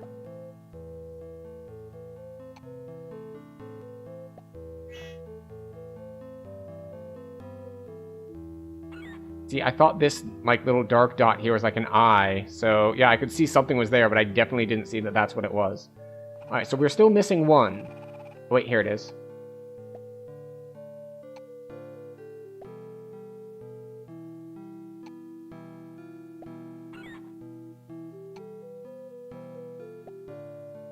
What is it, kangaroo rat or something?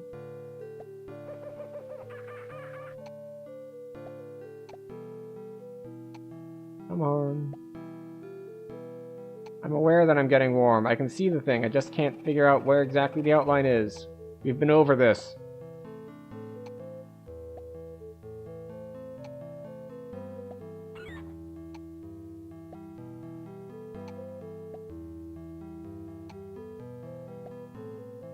I don't even know if I have enough charges in my hint watch to brute force my way through this.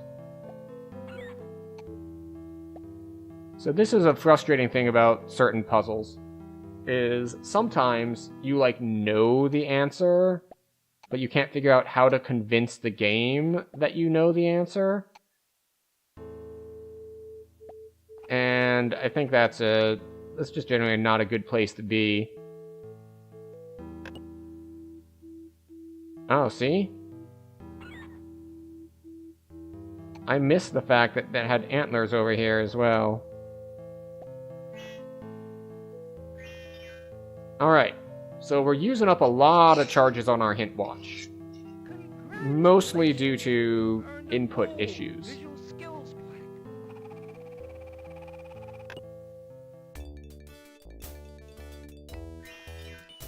Oh goody. A mysterious bag suddenly appears on the trail. You take the mysterious bag from the mountain trail. It contains items for the volcano door analyzer. This is the volcano item analyzer puzzle. Select one of the objects from the shelves and place it in the analyzing chamber. You will get a clue for each of the elements that make up that object. Your goal is to identify each element by its clue. To make a match, click on the button beside the element bank, then on one of the element abbreviations on the door. Your periodic table of elements and your encycloalmanatheriography on page 97 will come in handy for this puzzle. If you get stuck, use your hint watch. Free hint number 1. Fill in trace elements by pressing the TR element button. Free hint 2. Look at the name of the item for a clue about its composition. Aspirin. Number 3. Trace elements. This element, atomic weight 12.011, forms 18% of the human body. Carbon. This gas, atomic weight 1, hydrogen. This gas, atomic weight 16, oxygen. Hooray! Bleach. 4. Trace elements.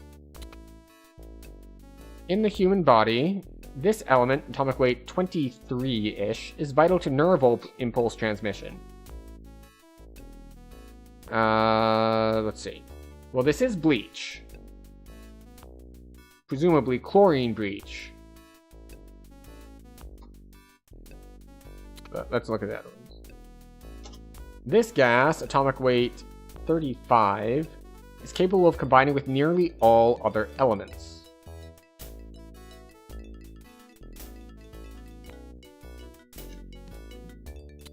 Oxygen. Because bleach is an oxidizer after all. Or is it? Bleach is a strong base, which means it's got OHs. Yeah, so... Wait, this game, atomic weight 15, constitutes... Alright, so yeah, that one's oxygen. This is carbon? But carbon's not a gas. So, vital to nerve impulse transmission. That should be... Oh, what is the name of that pump? Is it calcium?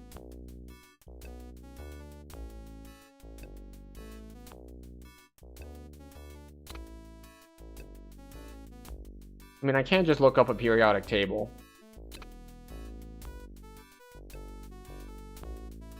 But a gas capable of combining with nearly all other elements.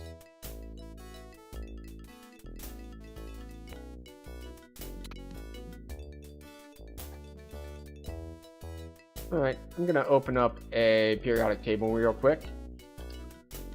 Table. Chlorine.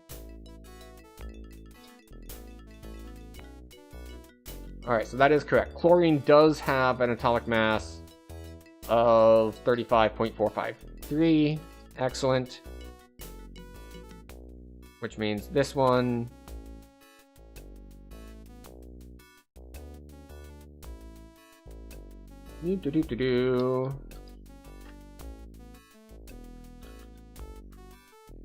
It's like the potassium chlorine pump.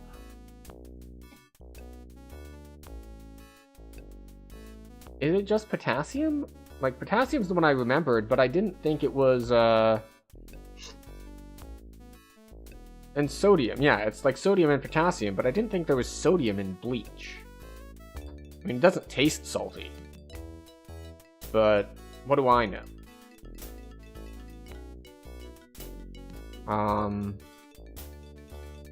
Let's see.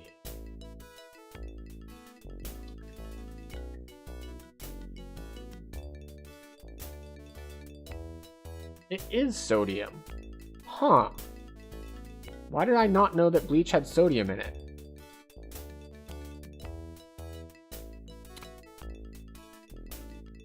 Cool. Cream of tartar. Alright, trace elements. Alright, this is oxygen. Okay, this is hydrogen. That's carbon. This metal. Atomic weight 20.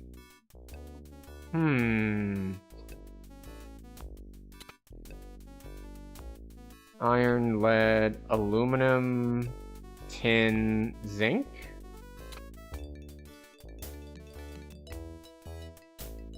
No, sorry, that's platinum. That's lead. Magnesium. Potassium. There we go. When you're confident in all of them except one, you can just keep clicking the button. I have just completed my latest top secret project. I would appreciate my battery at your earliest convenience, of course. Alright, we'll get to him in a moment. But first, we have to invade the dog's privacy. There we go. She is very cute.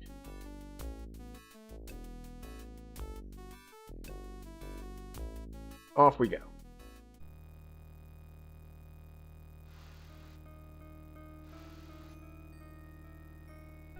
Yes. Axel was in here earlier talking about the castle of Dr. Brain. This exact puzzle, same style of puzzle, is in the castle of Dr. Brain. This is the Volcano Pit Access Computer puzzle. At the end of each row, column, and diagonal, you will see a number. Your goal is to get all rows, columns, and diagonals to add up to the totals in the white boxes around the edge of the grid. If you get stuck, use your hint watch. You may solve the puzzle in either of two modes, the Show Goals mode and the Show Needs mode. Show Goals means that the green squares must add up to the goals total shown in the white squares. Show Needs means that the white squares will show the difference between the green squares add up to and the goal totals. You may change modes at any time by selecting the goal icon. On this level, there are 4 rows and columns of numbers. Some of the numbers are already in place for you. These are the white squares in the number grid. Free hint, you may repeat the same number in each row, column, or major diagonal. Press C to clear all the numbers, or click on the clear button. Alright. So,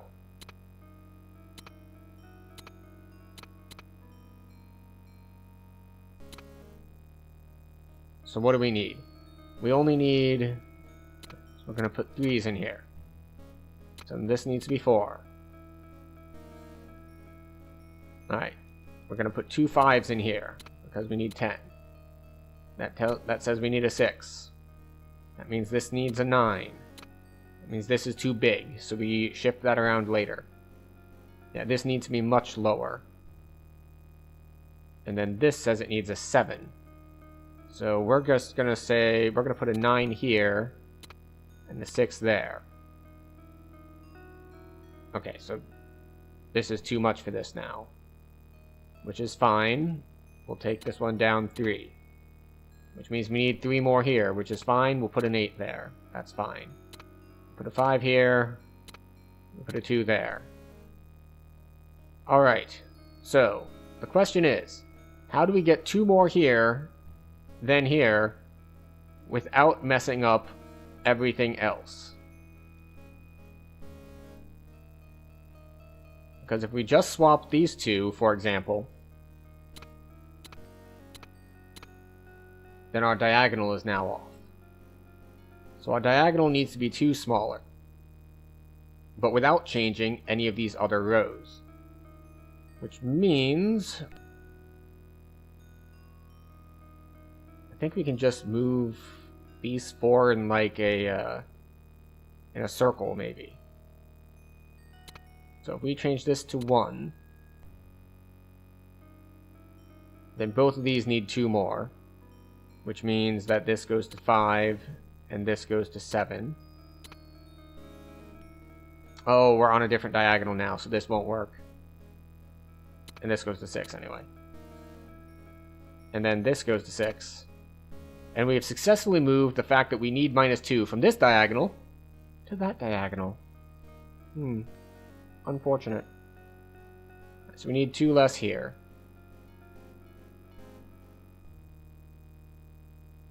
So 7, 4.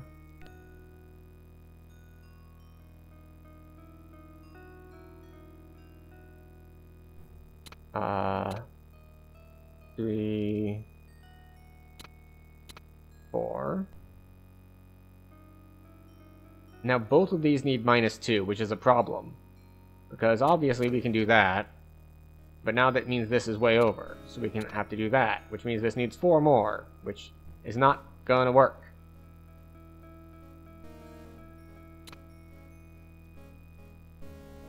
Clear. We're gonna fill everything with 5s.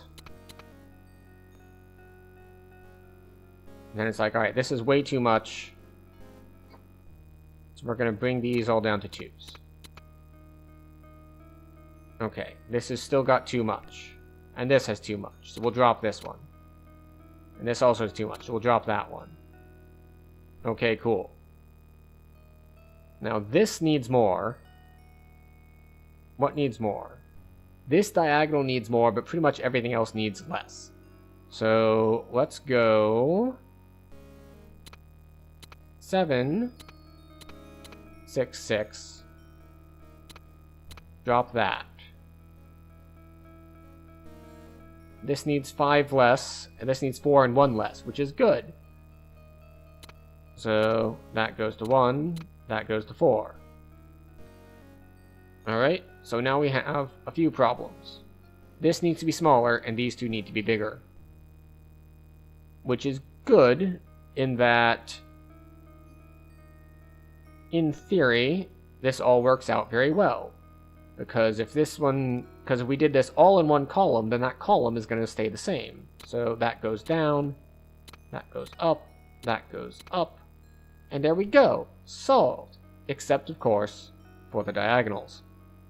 Now this diagonal needs to go down, and this needs to go up significantly. So the question is, how do we drop a diagonal, or how do we change a diagonal without changing the other the others?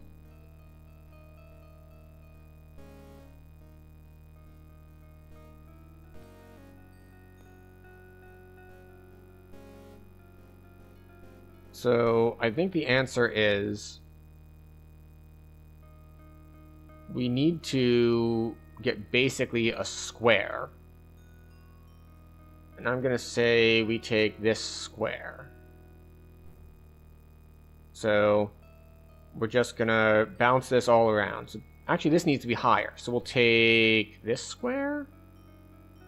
Yeah, we'll take this square for now, and then we'll fix it later. So that goes up. This goes down. That goes down. And this goes down. Okay. So now we have a different problem. Now we have this needs 4 more, and that needs 4 less. But how do we do that without affecting any diagonals or affecting any of the others? Well, I think we actually might be able to do these 4 again, and it'll affect the diagonals in opposite ways. No. Like, if we want to not affect the diagonals, we need 2 things that are on the diagonal. Can we use this group of 4? We might be able to use this group of 4. No, because that'll mess up the top and bottom ones.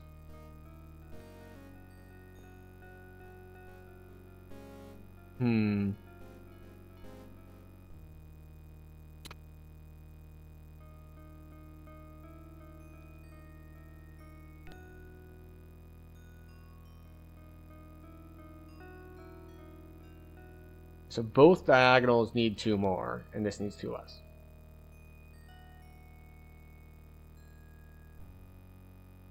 Nice, yeah. How do we move stuff from one diagonal to another without affecting others?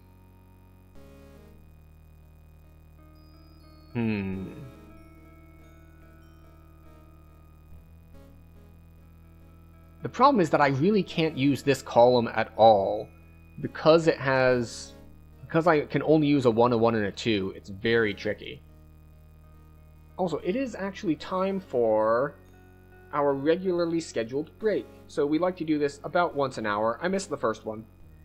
But once an hour, we take like a 3-ish minute break to just, stand up, stretch, grab a drink, all that good stuff. The stuff that we need to do to take better care of ourselves and not just stare at screens the whole time. So we're going to toss to a BRB screen, take a quick break, and I'll be with you, and we'll be back to solving this in 3-ish minutes.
Alright, we have returned.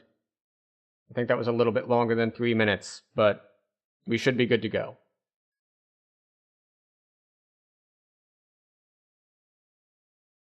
So yes.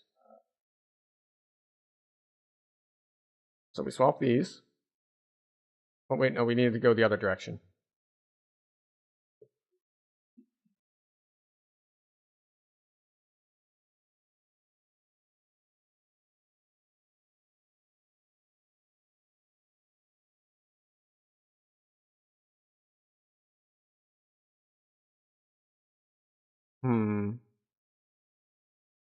This needs one more, and that needs 2 less. Well, this is a really big diagonal.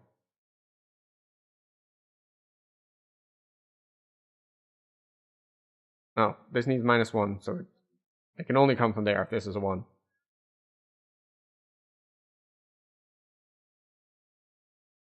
Right.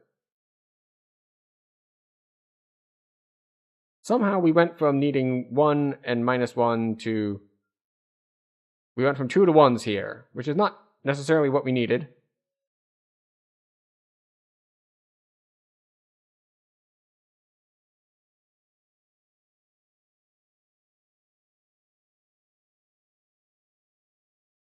Excellent.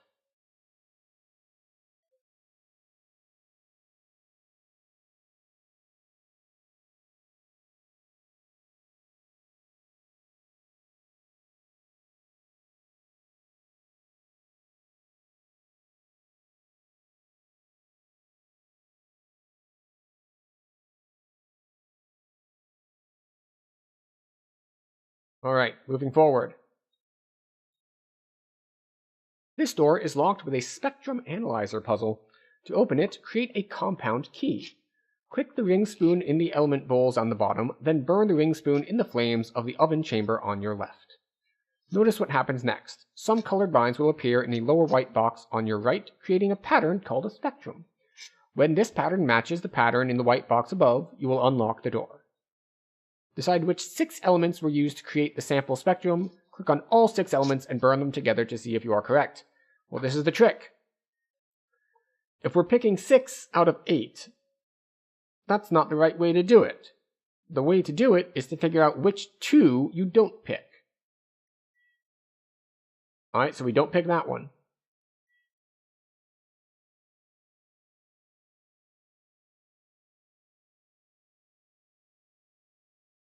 Alright.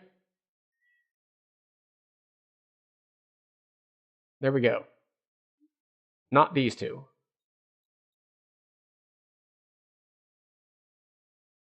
This is one of those things that happens in a lot of different puzzles and a lot of different just things to figure out in life. Which is, if you have to pick most of the things, then what you're actually doing is figuring out which smaller number of things to exclude. Wow, wonder what that was. Something may have just broken. Perhaps you should get out of here quickly. After a quake like that, what could remain stationary on this island? Well, writing paper and envelopes. That's right. Stationary. Alright, so this is now... We've done number puzzles. We've done science puzzles. But now it is time for word puzzles. Welcome to the Synonym Apple Puzzle. Synonyms are words which have similar meanings. In the couplet, some of Shakespeare's words have been replaced by one of their synonyms. Find the correct synonym and replace the incorrect word. The red apple words are there for you to use. The yellow apple word is the one currently selected, and the brown apple words have been placed, but you can still move them. At this level, you will need to find 4 synonyms in each couplet. If you need help, use your hint watch. Let them say more that like of rumor, hearsay. Fully. Let's see. We'll get back to that. I will not praise that intention. Purpose. Not to barter. Sell, which is not really barter. I guess well is fully. him she stores to show what abundance she possessed, wealth she had. In days long since, previously these last so rotten, before these last so bad. And even thence thou wilt be purloined, stolen. I dread fear. Do we have fear? We have fear. For truth proves dishonest, for a prize so cherished, dear. Oh, none, unless this marvel have power, unless this miracle have might, that in black ink my love may still shine bright. I guess thievish is dishonest. In all outward grace you have some share. In all external grace you have some part. But like none you for faithful core. Alright, core is going to be heart. Constant heart? Constant and faithful seem close enough.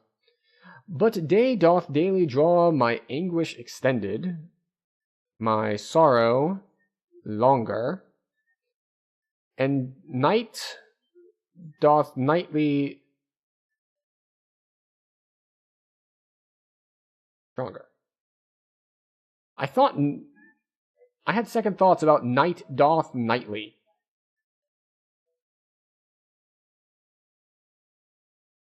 You pick up the bucket of apples. You put it on there. Welcome to the hominy-homonym puzzle. Homonyms are words that sound alike. Replace the 4 missing words in one of the sentences. Click on a word and place it in a sentence by clicking on the corn. Then replace the 4 missing words in the other sentence. Free hint, once you have placed the correct words in one sentence, use its homonym in the other sentence. If you need help, use the hint box. The blank of the blank approaching blank him blank. The sight of the grizzly approaching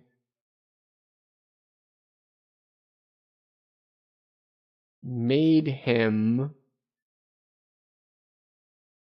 moan? I was thinking like fear. Let's see.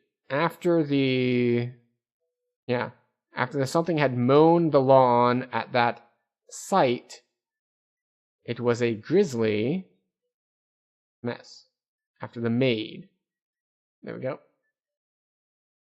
I usually hear moan in more of a moans of pleasure sense than a moans of like fear or pain sense. That might just be the type of people I hang around with. But it was just like, the sight of a bear approaching made him... Never mind, it makes sense now. Let's see. The blank of praise, blank to blank through the blank. The hymn of praise seemed to soar through the air. Ere we approached him, we sympathetically noted his sore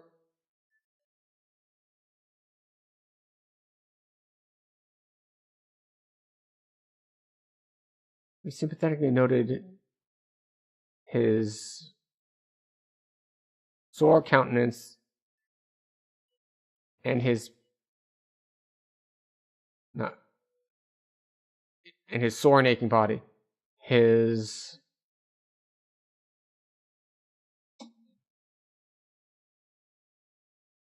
It has to be seemed.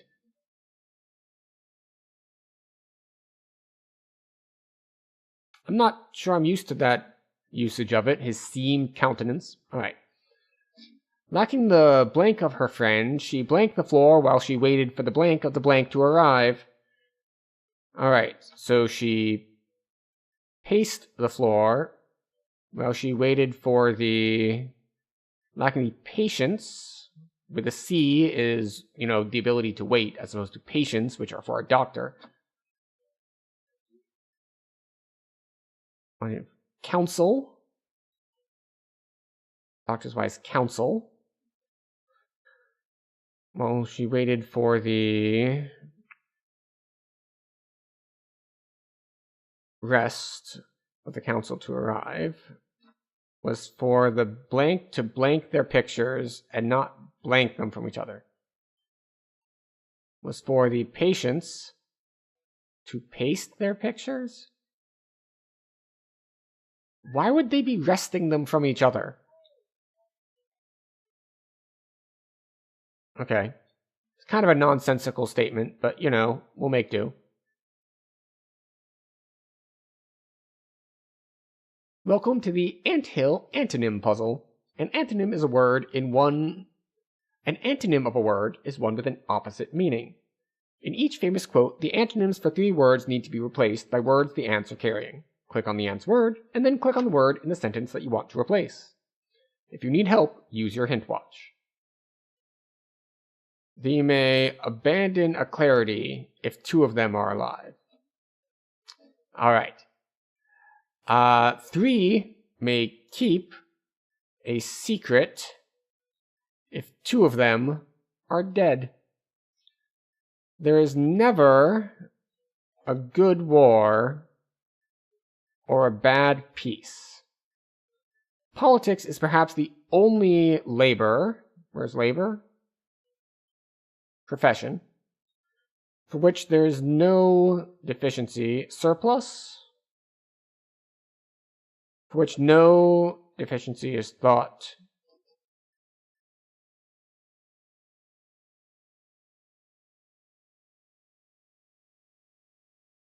For which no preparation is thought necessary.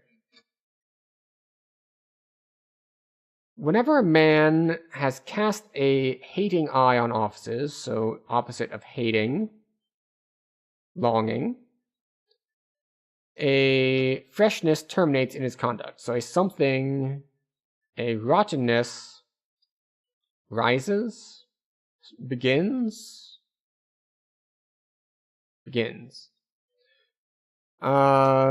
Command not what your country can neglect for you. All right. Ask not what your country can do for you. Ask what you can do for your country. Yeah. This one is really easy if you know the quote. University politics are admirable loosely, are distasteful precisely because the stakes are so small. Vicious?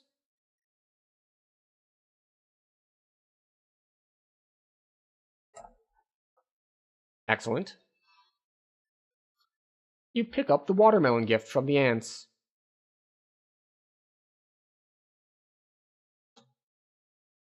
It appears that the hut is beckoning you.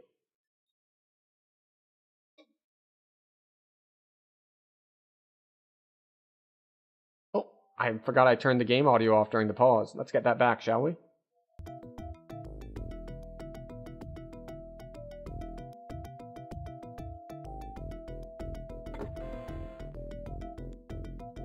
This is the Match 3 puzzle. Your goal is to find all the sets of 3 that match by clicking on 3 matching objects at a time. On this level, you'll need to match 5 sets of 3 matching masks. Alright.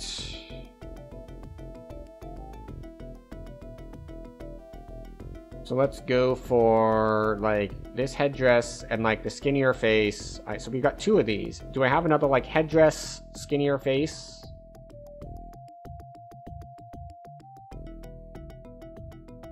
I think so. Alright. So, headdress and this, wide face with the bigger eyes. Do we have 3 of these?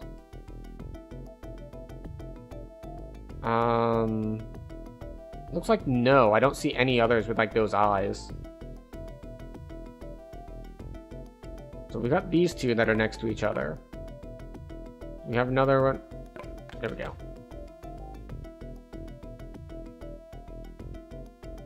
Wait, no. No, there's another one with those eyes.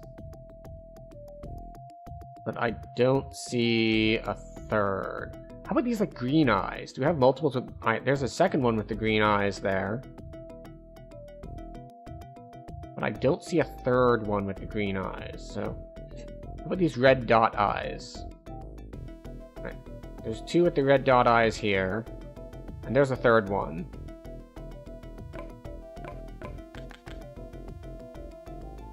How about these blue facial markings? No, only see one guy with the blue facial markings. How about these gold eyes? Alright, we got two with the gold eyes. It looks like only two with the with those kind of gold eyes. How about these bigger red eyes? You only see these two with the bigger red eyes. What about this more open mouth? I see two with the bigger open mouth.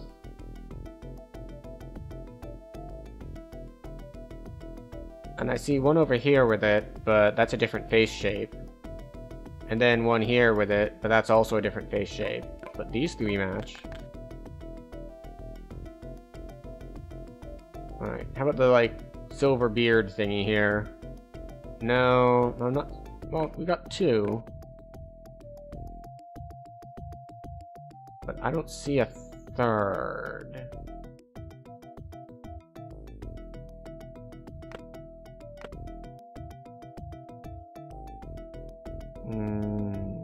Okay. What are we looking at? As we said before, well... Wait, we do have three of the gold eyes. Congratulations! You Excellent. earned a gold visual pairing plaque. Key. Block. This is Dr. Brain's bookshelf puzzle.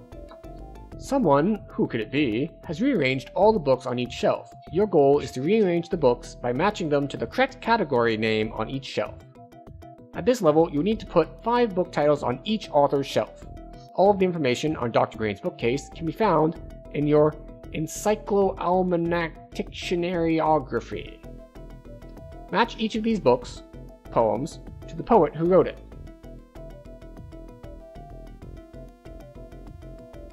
Okay. So this is really, really bad for me. Because I do not know any of this. Like, I might know the Poe.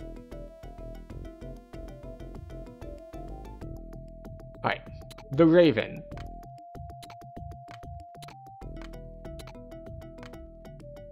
Alright. The Raven is definitely Poe. A learned man, a shady friend returned days, the happiest day, the happiest hour, a youth in apparel that glittered. Israfel. I stood upon a high place. El Dorado, The Wayfarer, Annabelle Lee, I heard a fly buzz when I died. I taste the liquor never brewed. I saw a man pursuing the horizon. I took my power in my hand. So, because it said, hey, you can look these up, I think I'm just gonna look these up.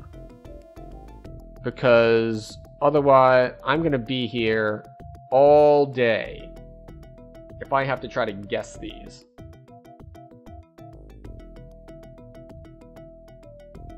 But we're gonna try to do it in a slightly less cheating way. I'm going to look up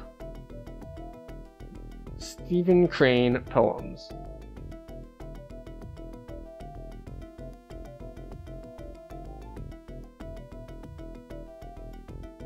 Because something I noticed as I was going through is the naming style. Like, this full sentence naming style, I'm betting that all of those are with the same author.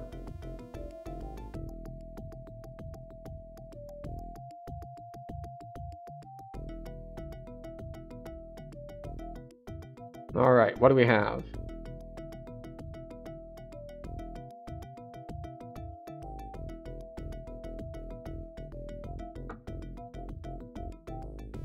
Alright. Spirit sped, a god of wrath, fast through the night, I looked here. I saw a man, blah blah blah. Little birds of the night love walked alone. No, I'm not going to log in to allpoetry.com.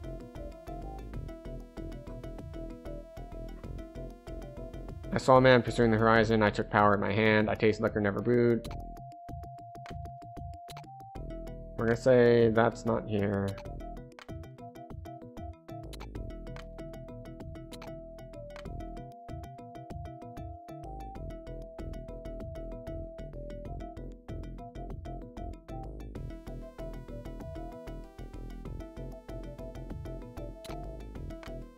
Okay. Let's look up. Let's see. Emily Dickinson. I know I've read things by her. Because, well,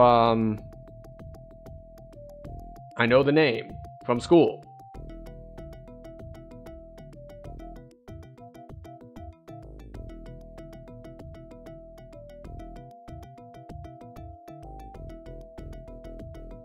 Okay. So let's see. A youth appeared that glittered. Is this hers? Man, she wrote a lot. A still volcano life. A thought. She has a lot of a this, the that.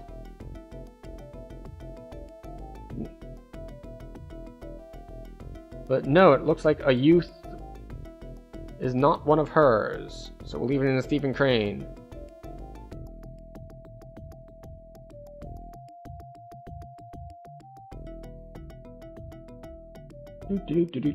Find him page.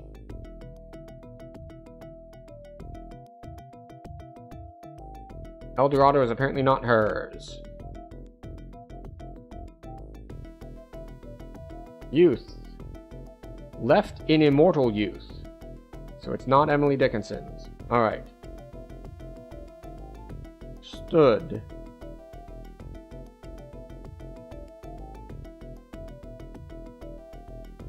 My life stood and rode a gun. The mountains stood in haze.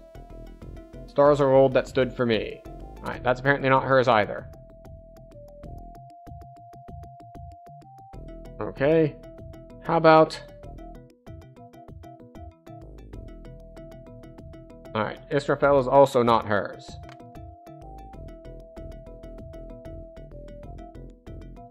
I took my power in my hand. That is Emily Dickinson. Excellent. Wait, Torrid. A shady friend of Torrid days. That is also hers. Learned.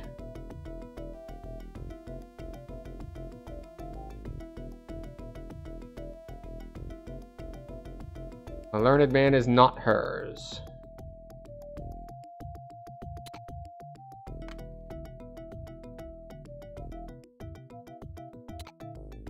Because I could not stop for death, he gladly stopped for me. I do not remember how the rest of the poem goes.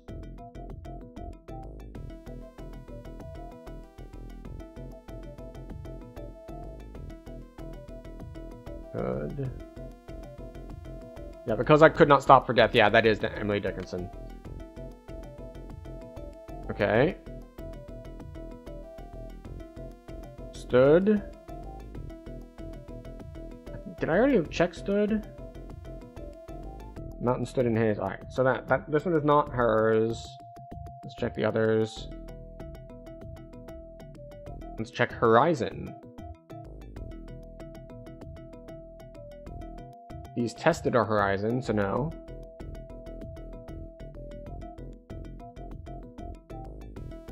I chased the liquor never brewed. That one's hers. I heard a fly buzz when I died.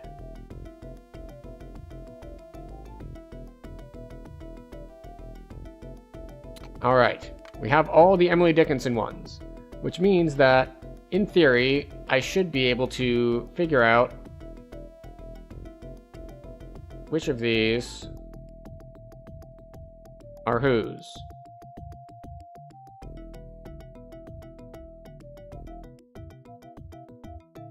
We are looking things up. And you might think, well, this is kind of cheating, isn't it? And the answer is no, it is not. The game shipped with a reference book. I do not have that reference book. So, and it said, you know, you can look all this stuff up. And it's just like, cool, I will do that. And then, so now we're looking things up.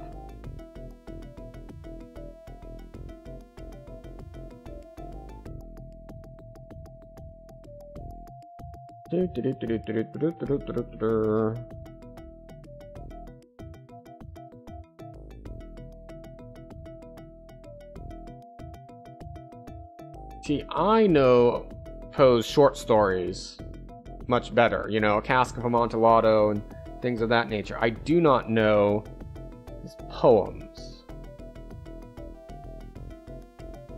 Alright, Annabelle Lee is definitely his.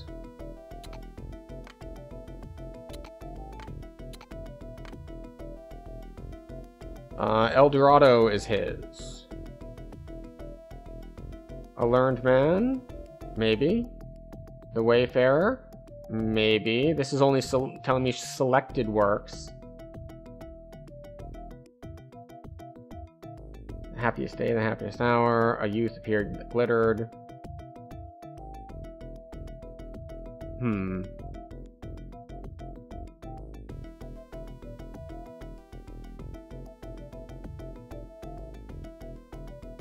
Alright, so we know 3 of these are definitely his, because we looked it up.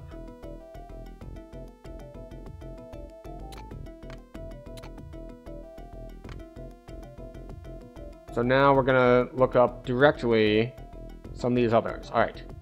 The Wayfarer. Wayfarer.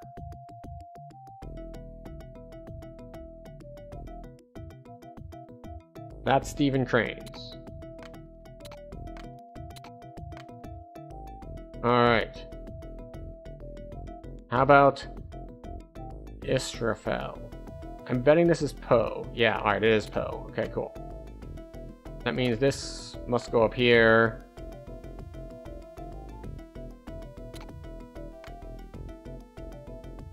Alright. So we know that's his.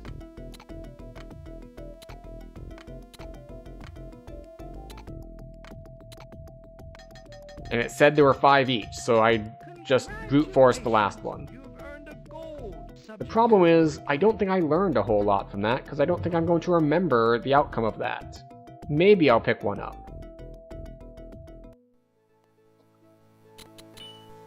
Alright, it is time for math.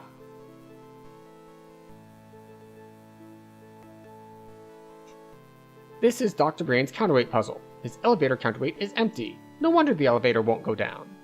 Since his counterweight is made from a huge bucket, your job is to fill it up.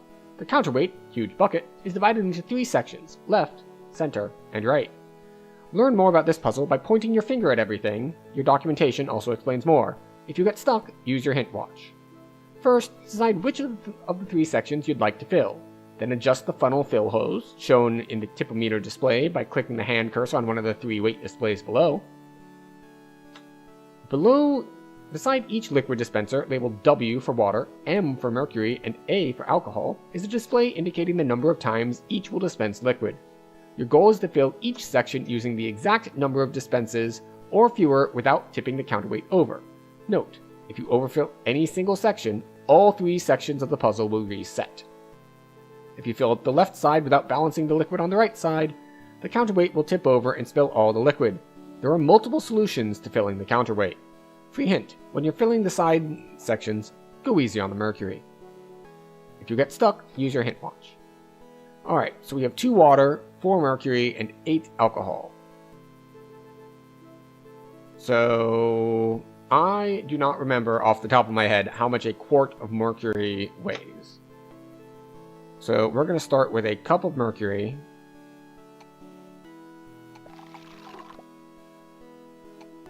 30 pounds. So that's worth 7 pounds.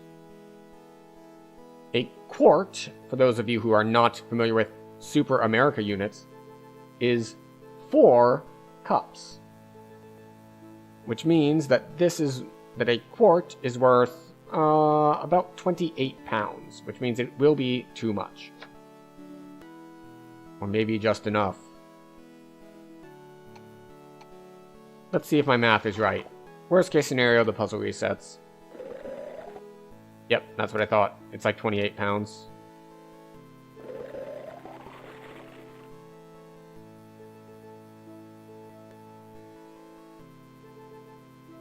Alright. Now we can dump a quart of mercury in a side, and see if it tips over. It does not. Cool. Balance it out a little bit.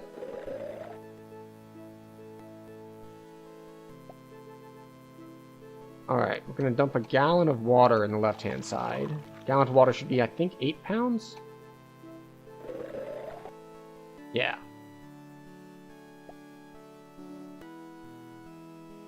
£1 pound 6 ounces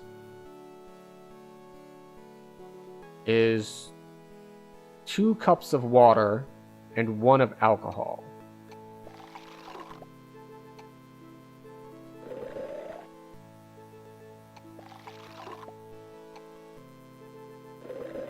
Alright, it's not tilting yet, so we should be good.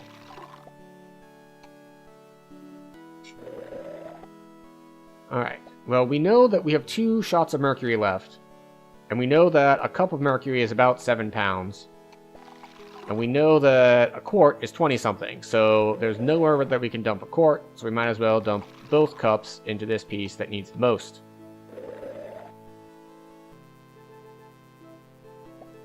Alright, so we have 5 pounds, 14 ounces. I think we are screwed. I don't think we have enough weight left. But we'll start with quarts of water. These should be 2 pounds each, I believe.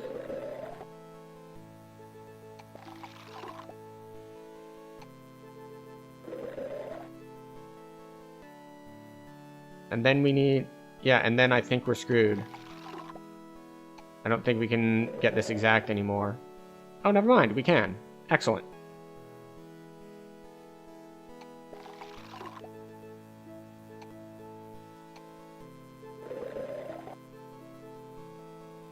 Oh, let's see. We definitely need a cup of alcohol to get that off of 14. Alright. So we need... Oh, cool. Because a quart of water is 2 pounds. And a quart of alcohol is 1.5 pounds. So we are good to go. Excellent.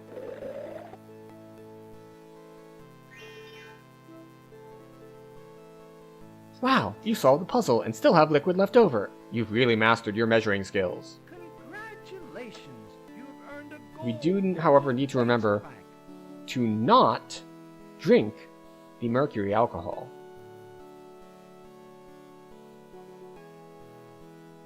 This is the robot rat-driven elevator puzzle. Click on one gear at the top and one gear at the bottom. Then send the elevator below the surface of the island by pressing the down arrow button in the center.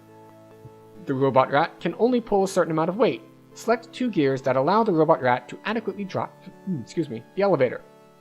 Since the robot rat can push a force of 25 foot-pounds, calculate the gear ratio by following these 2 steps.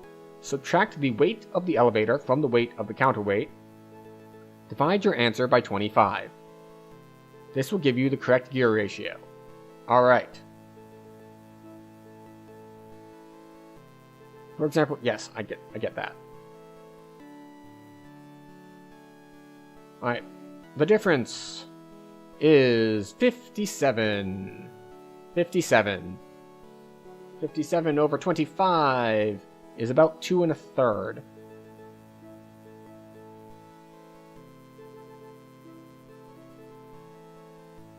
So let's see. Times 2 1/3 would get us about 70. Alright, what did I say it was? 57? Yeah, 7 out of 25 is a little under 1/3.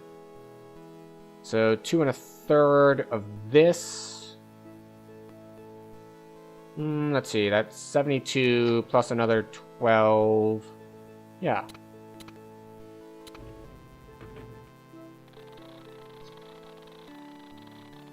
Hooray, math!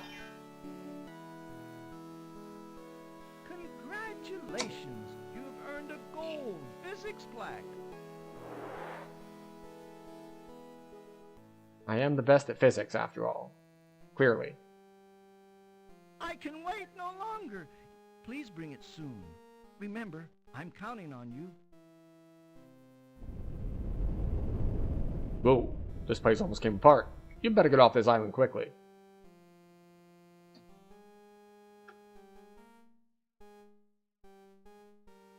Okay.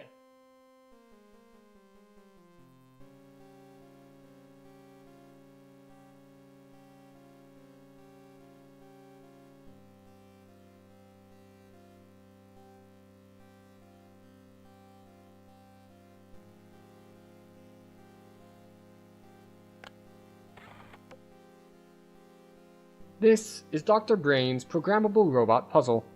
There are 3 specially labeled top-secret crates in Dr. Brain's laboratory. Program his robot to retrieve them. You may instruct his robot to move forward, backward, left, and right, as well as pick up and drop an item. The robot's eyes are designed to determine which crates contain the top-secret materials you need. Each crate is displayed on the robot's view screen of the lab as a green, purple, or red circle. Run your hand cursor over the map to see labeled crates. Depending on the cartridge you selected, the robot may also be sensitive to other monitors in the lab. Program the robot to retrieve the crate and drop it at the red X at the bottom of the map. If you get stuck, use your hint watch. Okay, so here's the robot. Here's the thing we need to pick up. And there's the thing we need to pick up. So, forward, forward, turn left. Then we go forward 1, 2, 3, 4. 1, 2, 3, 4. Then we turn right. And we go 1, 2, 3, 4, 5, 6. Pick up. Turn around. 1, 2, 3, 4, 5, 6. You have tank controls going, so we turn left. 1, 2, 3, 4. Turn right. Forward. Forward. Drop. Go.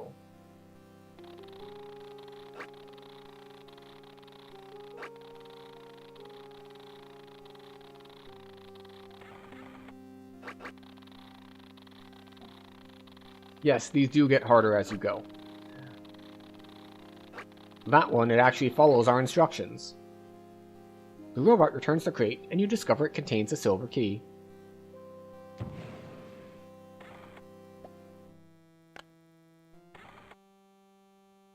Alright. The bugs make it do the opposite of what you told it to do. So move back, and then forward. Left. 1, 2... 3, 4. Again, it's going to do the opposite, so we want it to turn right, so we tell it to turn left. Forward, forward, left, forward, forward. Left. 1, 2, 3,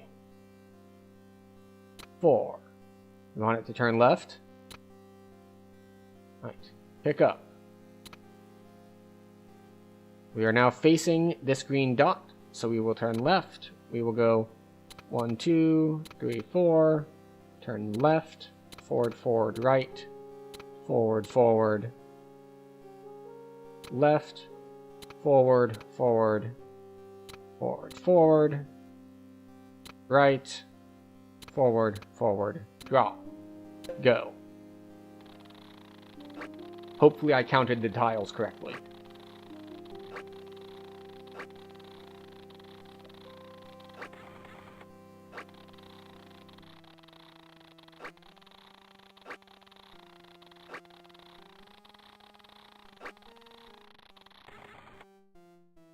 Hooray! The robot returns the crate, and you discover it contains a bag full of computer components.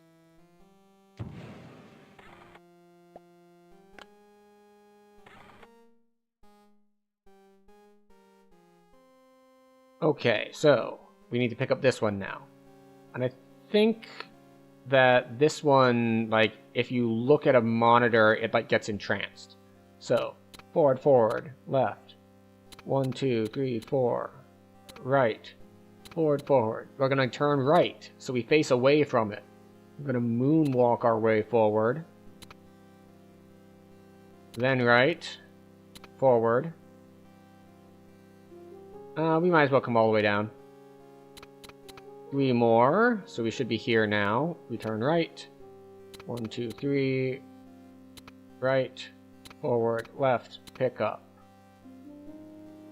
Left. Forward. Left. 1, 2, 3. Left. 1, 2, 3, 4. Right. 2. Right. 1, 2. Left. 1, 2, 3, 4. Right. 1, 2. Drop. Go.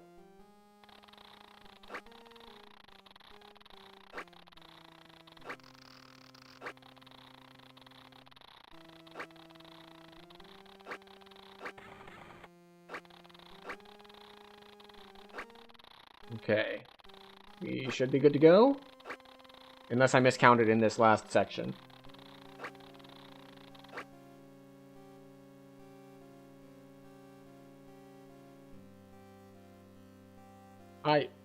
How am I supposed to handle that?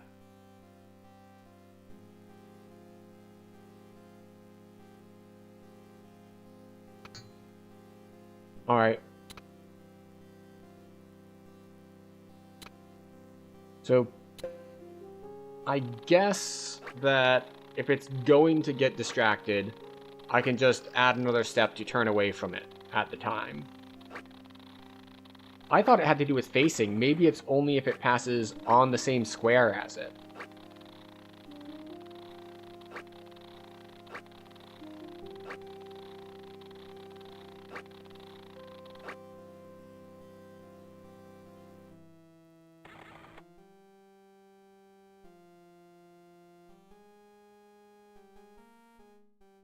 Is it unwinnable because I'm using this one?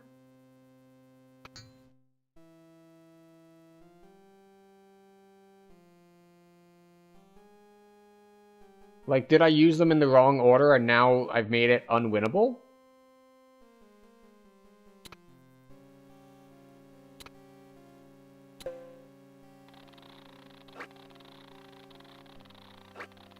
Oh, wait a second. The thing is right here now.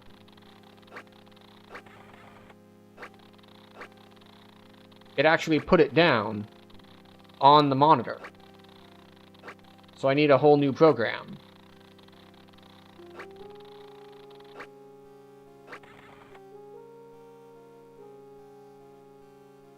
Okay. Clear. Alright.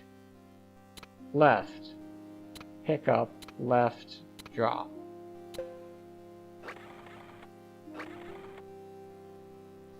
Okay, the robot returns the crate, and you discover a container of genetic material. Congratulations! You have earned a gold programming plaque. Excellent.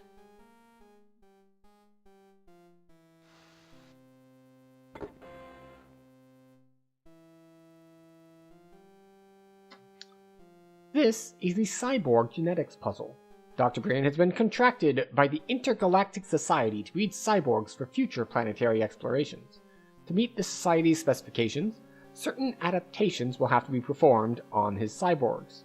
Dr. Brain has entered the necessary information into his genetic simulator, the Genetipute 5. Your goal is to match an offspring cyborg with the ideal cyborg genetically. In order to do this, you must breed 2 generations of cyborgs, then have the necessary traits to create an offspring cyborg. Begin by selecting pairs of grandparent cyborgs from the 10 cages at the top. You must select 1 from the cages on the top left and 1 from the cages on the right. When you have selected a suitable pair of grandparent cyborgs, press the Breed button to create a first-generation parent of cyborg. Select 2 more grandparent cyborgs and breed them to create another first-generation parent cyborg. With 2 parent cyborgs created, press Breed again to create offspring cyborgs. Examine the offspring cyborgs, select through them with the arrow buttons, until you find one that genetically matches the ideal cyborg traits. Compare its genetic traits, represented by the letters BAEML underneath it, with the genetic traits of the ideal cyborg. If you have no blue letters, then the offspring cyborg matches genetically. Therefore, press the match button. Yes, okay.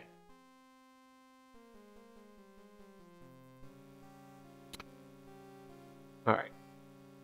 So ideally, we have green body, and then one of each on the other. So on the one side, on one grandparent, we want all recessive.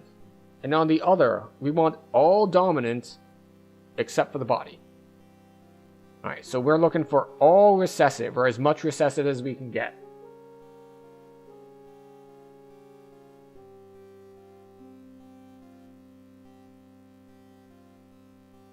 Alright, we have... and we want this to be... I don't know if I can change the ordering of this, so we're going to have to go for the all dominant except for body first.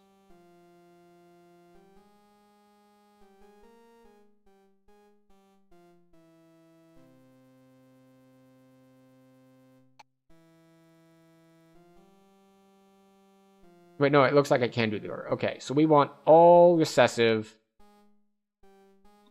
over here. So which ones does this have? This has A and E, so I need A and E recessive over here. Really?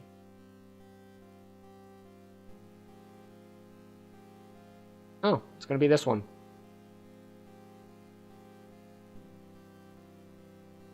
Oh no. Is this the only A recessive we have?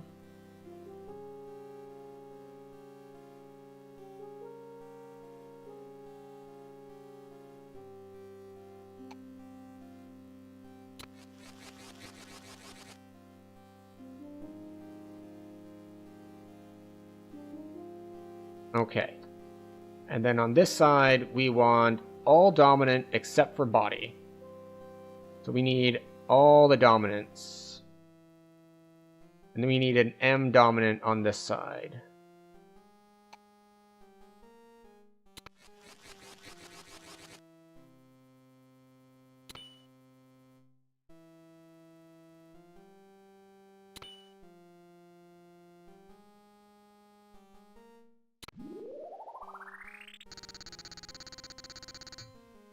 There we go. Congratulations! You have earned a gold genetics plaque. You mean a cyborg breeding plaque?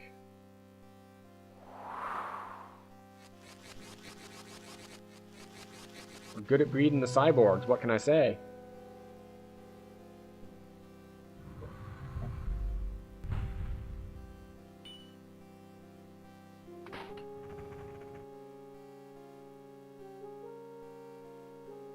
No, stop.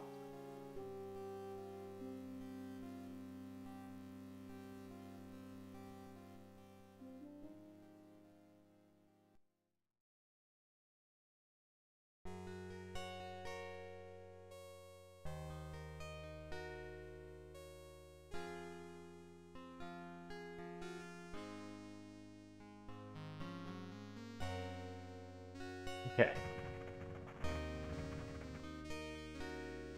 This is the art concentration puzzle. To learn who's who, click on the forehead of each bust. Then find a painting by the artist on the wall. When you think you've found one, click on the artist's bust's forehead again to see if you're correct. Your goal is to match paintings on the wall to each talking bust. You may select any of the paintings from the wall. These paintings will be in random order. Therefore, you may find more than one painting for some of the busts and no paintings for some of the others. To learn more about each artist, press the button on each bust's pedestal. If you get stuck, use your hint watch. To learn more about each artist, press the button on each bust's pedestal. If you get stuck, use your hint watch. I'm pretty sure you just told me that. That is a Picasso.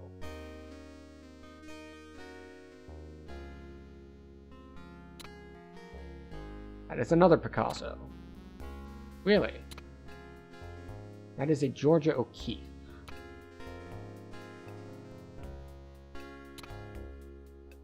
That is Dali, I think. Really? Oh, that's this dude. Jackson Pollock. Yeah. The thing is, there are two guys here who just kind of like throw shit at stuff and see what happens. So I always get them mixed up. Georgia O'Keeffe's are a little bit easier.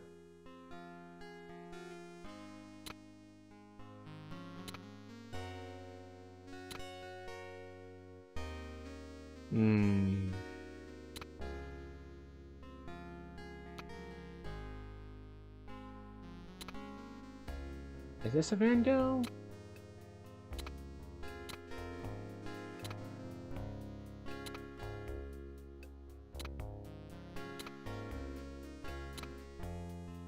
I think I've gotten too many wrong.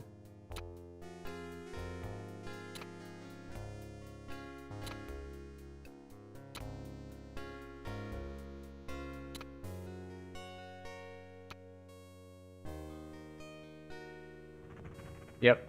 It was like, wait a second, you're getting too many wrong, you must be guessing.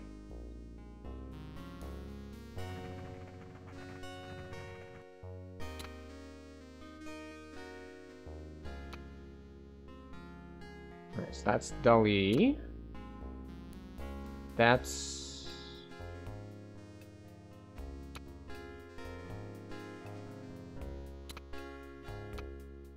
Van Gogh? Yes. George O'Keeffe. Yep. Forget that one. Forget that one.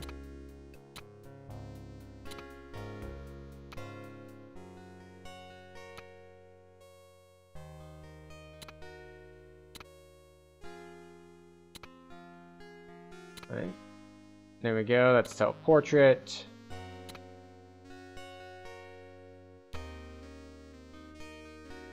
That's 3 musicians.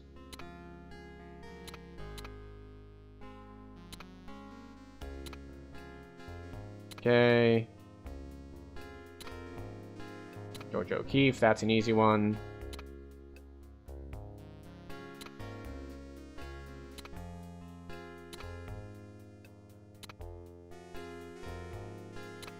Dolly.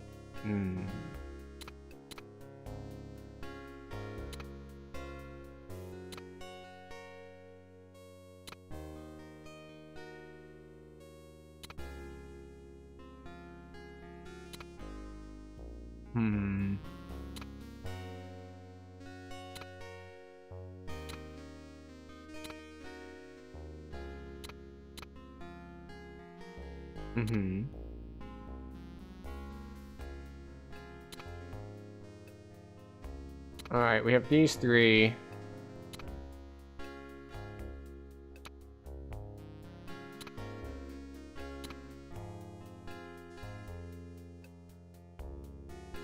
Alright, so we have this one and this one.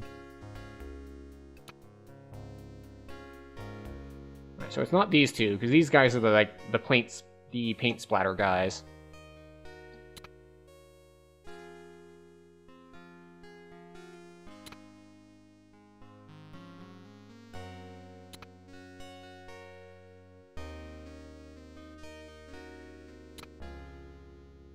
Oh, it was the last one.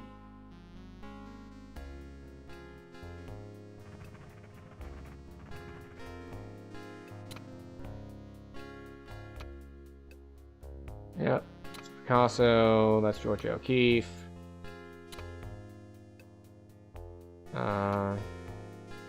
That's them. That's you. This is you. This is also you. That's Picasso. It's George O'Keeffe. This is Dali. This is this dude. This is Dali again. This is...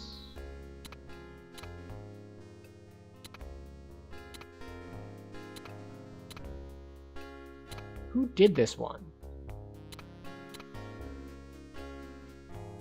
Okay, well I used up basically all of my guesses there. Yeah. So the one with all like the wine glass looking things is the Russian dude with the glasses.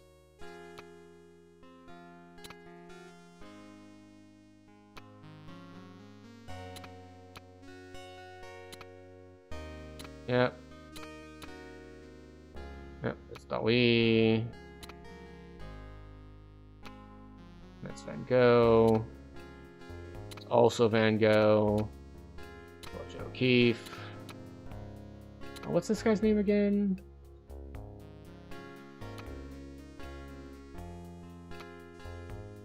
Wasily Kandinsky.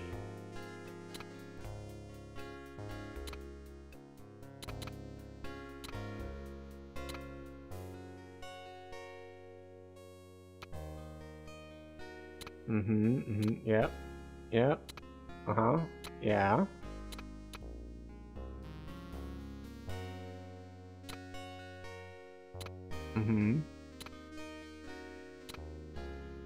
Alright, George O'Keeffe.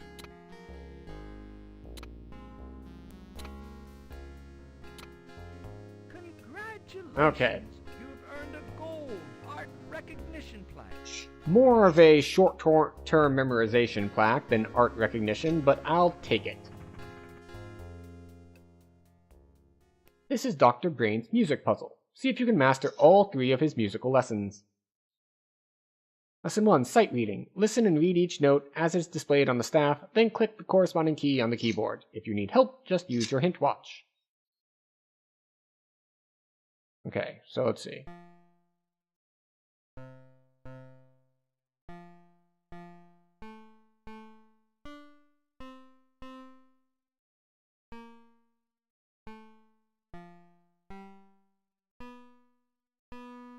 Oh, right, the accidental stays, because of course it does.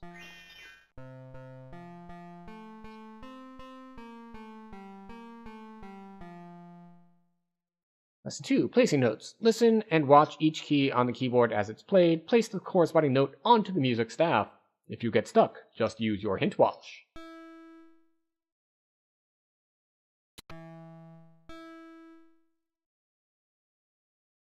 Let's see.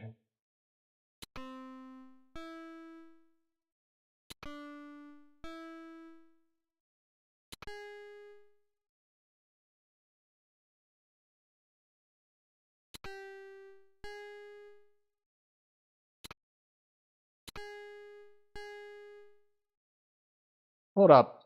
That was the same note.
No, not sharp.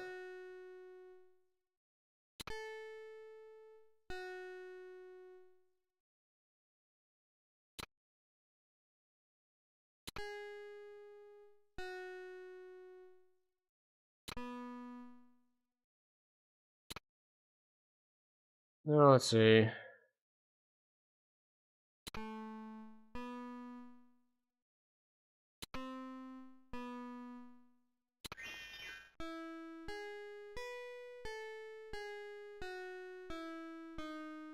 Of course, I had to be all at the very top of the clef. Lesson 3. Memorize the tune. Listen to the song and observe each note as it is displayed on the music staff. Your goal is to memorize the tune. After the musical staff clears, reconstruct the tune from memory by placing notes on the staff. You may press the repeat button to hear the song again.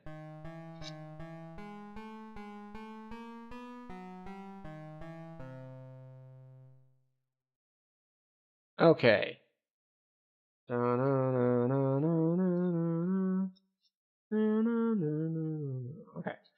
We'll go for the first 8 notes, maybe 9 notes.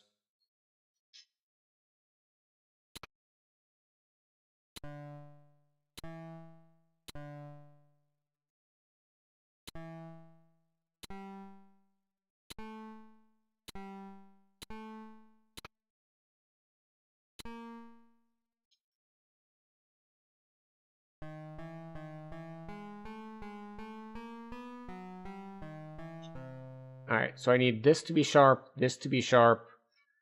Then we go up to B, and then down to F sharp. Ba ba ba ba ba.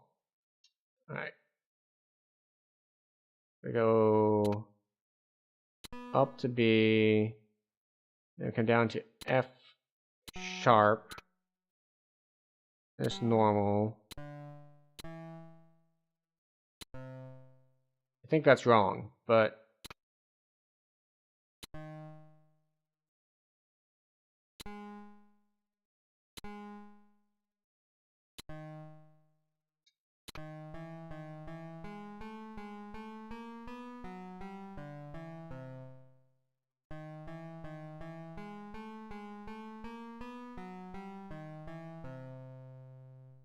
alright, the last one needs to be a different note.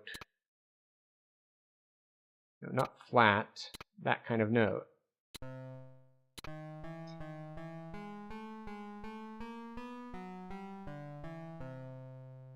Something seems off. I think I'm missing a sharp on these last 3.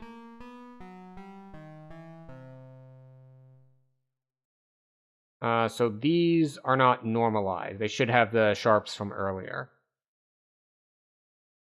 Yeah.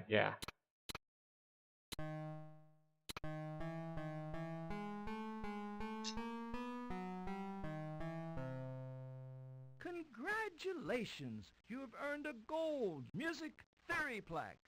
Hooray!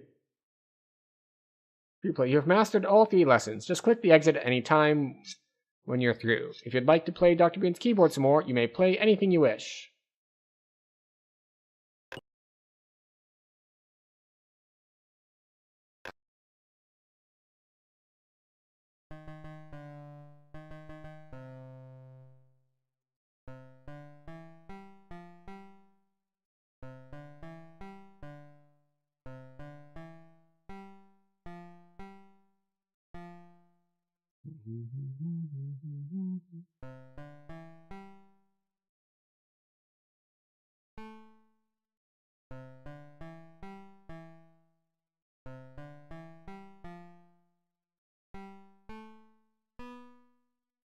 I used to be able to play that on an actual keyboard, but, you know, I guess we move on.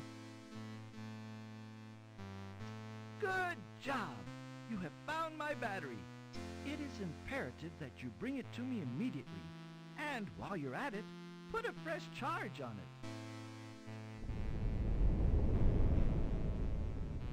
Press button.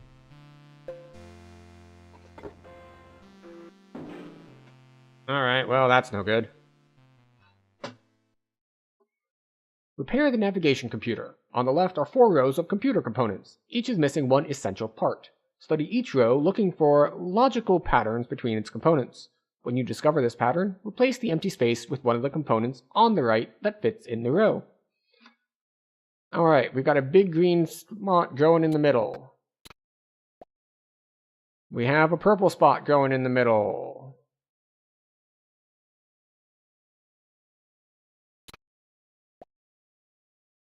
We have a yellow spot shrinking, surrounded by blue and purple.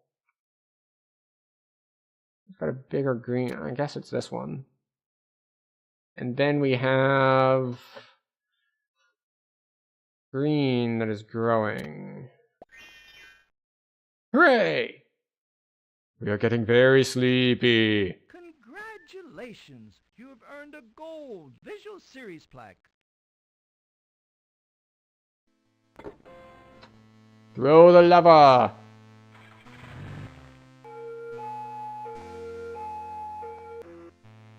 Okay, fair enough.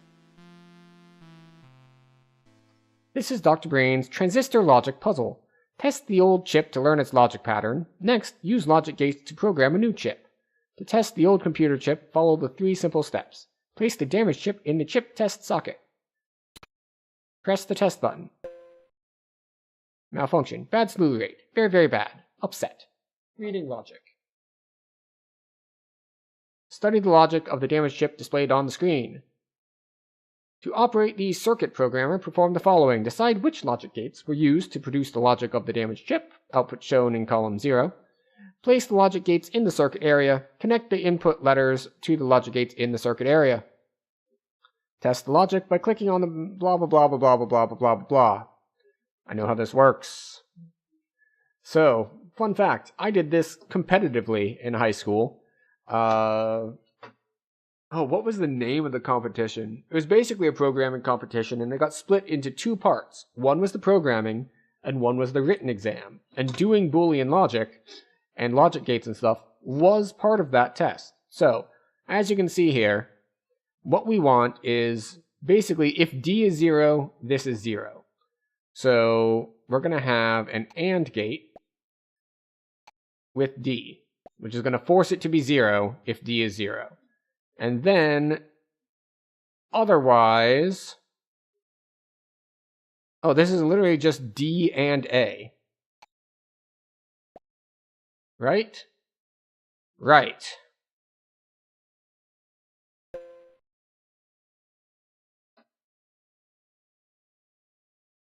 Remove the new chip from the chip programming socket. Place it in the test socket. Test. Congratulations. That was an incredibly simple solution for expert. Like, I think normally it would be much more difficult, but we must have just gotten an easy one. Alright. Charge in the battery. Throw the lever forward. Right lever!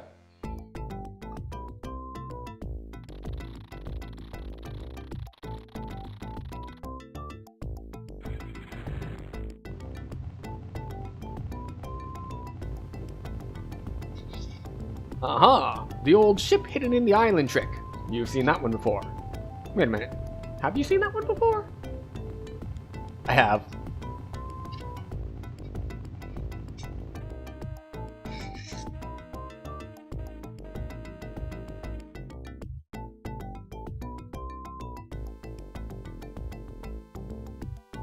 As you are whisked away in Dr. Brain's island ship, you wonder what is this invention you've worked so hard for. What could possibly use such a huge battery? Dr. Brain eagerly awaits to show it to you outside his castle.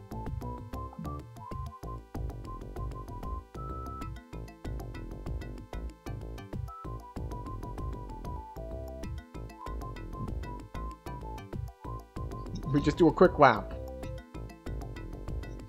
because we started at his castle.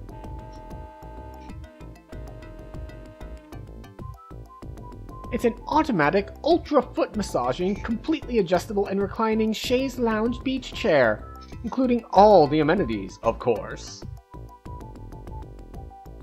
You know, work hard, play hard.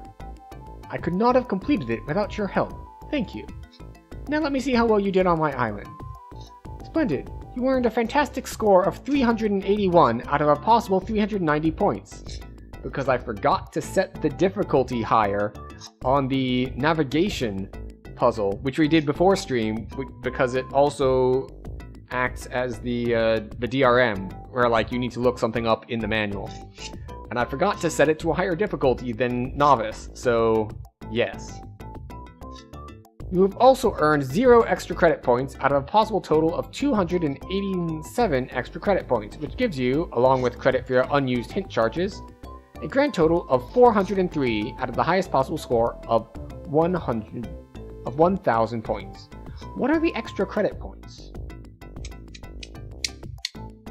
Like, is that if you do it on normal, hard, and expert? In addition, you have earned 0 gold plaques. I urge you to solve the following puzzles, without using your hint watch, Hidden in the Foliage and Cipher Bridge. You did really well on my island, however this time you might go back and replay, without using your hint watch. Thank you for shaming me for using hints. I will contest that the Hidden Animals one, it's not a matter of me not being able to see them, it's a matter of, well, I guess in the end, it was because I could see most of them, but not like their ears, so I couldn't find out how much of the box to put on. And now let me introduce you to my excellent staff. They're collectively known as Brainstormers. These would be the developers of the game.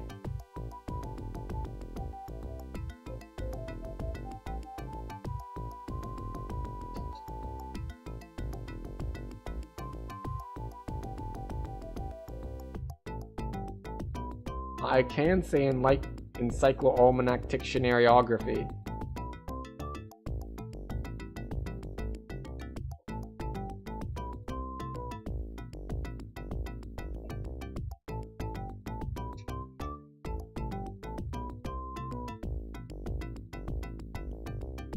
I gotta say, it's one of the more creative ways I've seen of doing credits.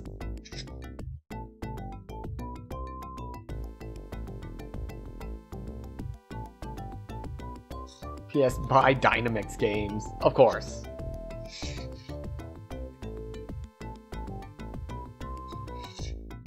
The funny thing is that Rachel is probably quite old by now.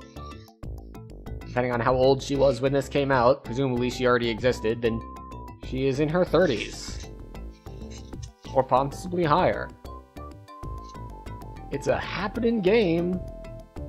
You betcha, Dennis. I'm John, the art designer. I draw good. You certainly do. Presumably Martin wants to crank up the volume because he did the sound work.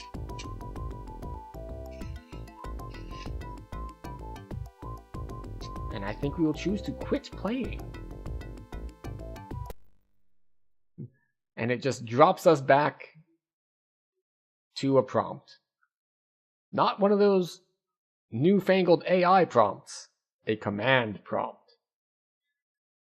But yes, so that was the Island of Dr. Brain. I thought I would beat it faster for some reason, but we finished in 3.5-ish hours. So let's try really briefly to do something else. So this is a bit of a side thing that I also grabbed because it's a game I played briefly growing up, but it's a very small game.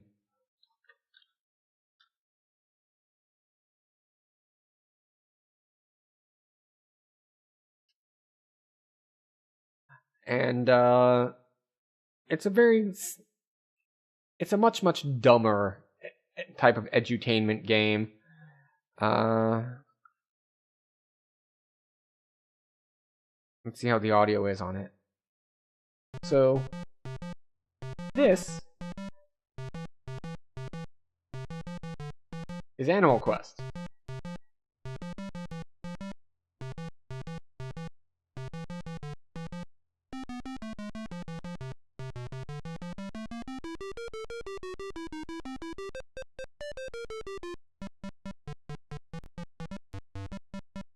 Are you smart like a fox or strong like a bear? Do you leap like a frog or jump like a deer? Can you howl like a wolf or squeak like a rat?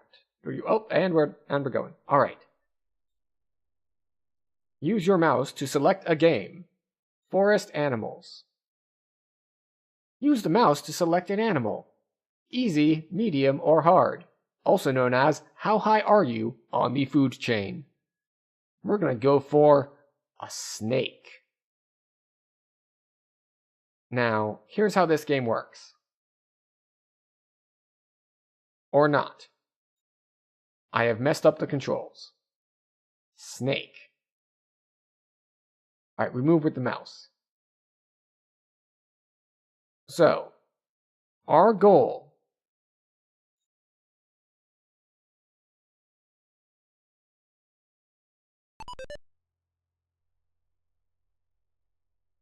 is to eat food and not get eaten ourselves.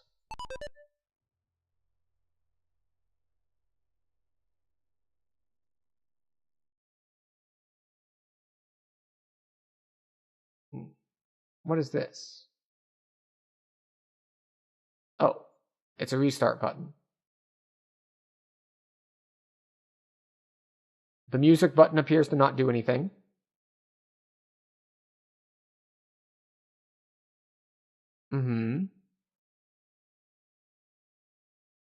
Alright, the object of the game is to cross your habitat, collecting as as many tokens as possible. During the journey, you will try to capture prey, avoid predators, and outsmart competitors. Your family will be waiting for you at the end of the game.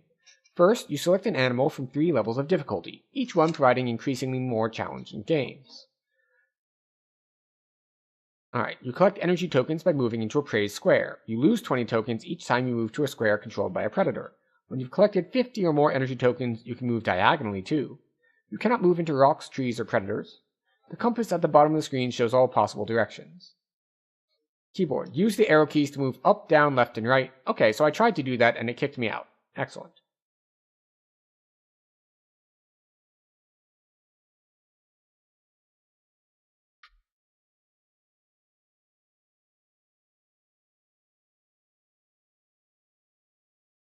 Okay. Well, it lies about its controls, so that's never a good thing.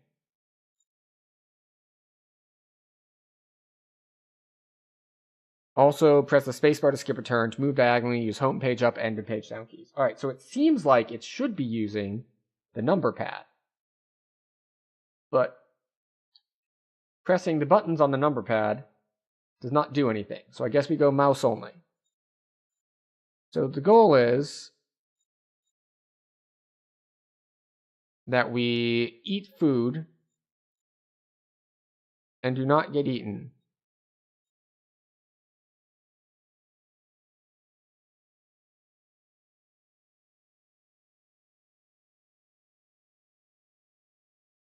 And we had music, but now we no longer have music.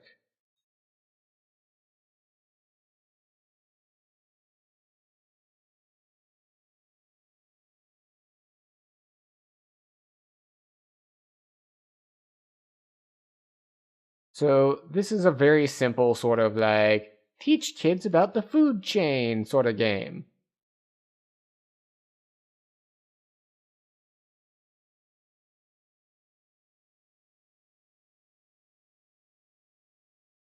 So as you can see, despite it coming out in the same year as The Island of Dr. Brain, the production values are quite different.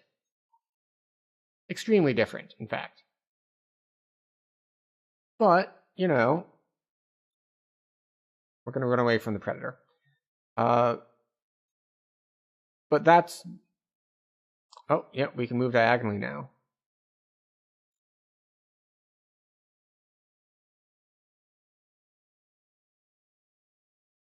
But that's just a thing that's always been the case in games and in development.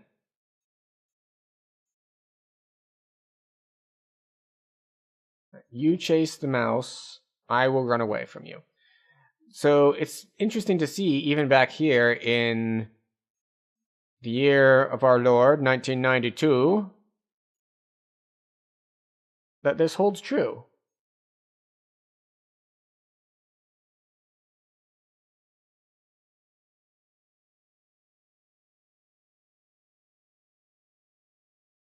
And we got eaten. We got eaten several times. And we lost so much energy that we can't move diagonally anymore.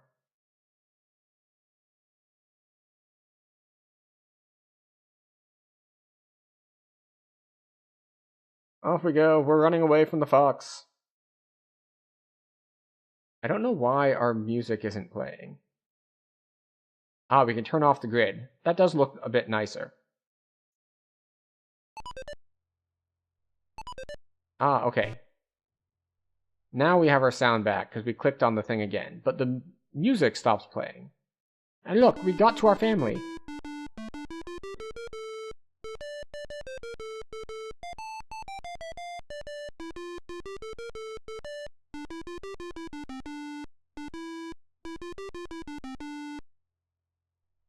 Alright, and that's really all we're going to play of Animal Quest.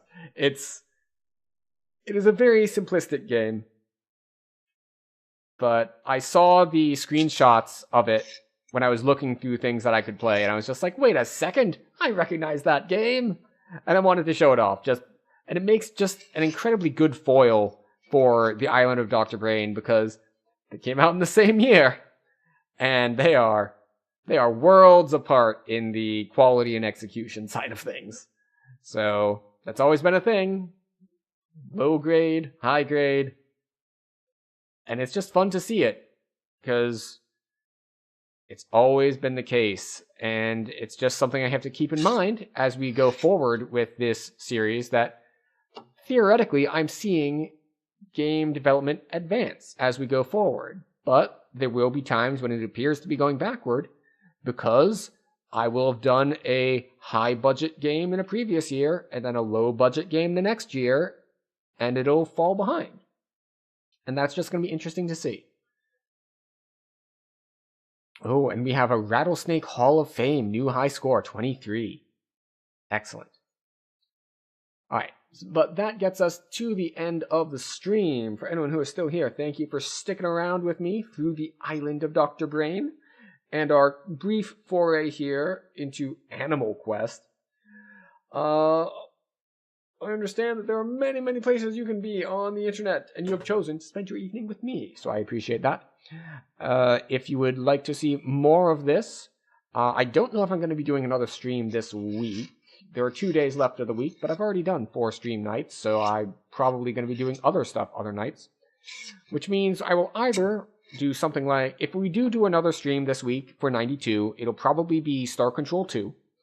Otherwise, we will be heading into the next year, which will be 1993. And what do we have for 1993? Well, we're going to do Master of Orion, which is a 4X game. We might do X-Wing, we might do Syndicate. We're really quite likely to do the Even More Incredible Machine, which is a fun, puzzle game. It's very odd, but it's very fun. Maybe Mortal Kombat, maybe Frontier Elite 2. But yeah, those are the options that I've got written down for 93, unless, of course, you have some better suggestions. I am always open to suggestions. Can't guarantee that I will do them, but I can guarantee that I will listen to them. So, that said, because we do not have a fixed streaming schedule, I'm not always on at, Monday, Tuesday, Friday, or something like that. Generally speaking, streams will start at 8 p.m. Eastern Standard Time, but no guarantees on that either. So, if you want to catch streams without having to rely on the algorithm, you can click the buttons for the notification stuff. If not, maybe the algorithm brings you back sometime in the future, or you join the Discord, or anything of that nature. That said, we are done for tonight, so thank you everyone for being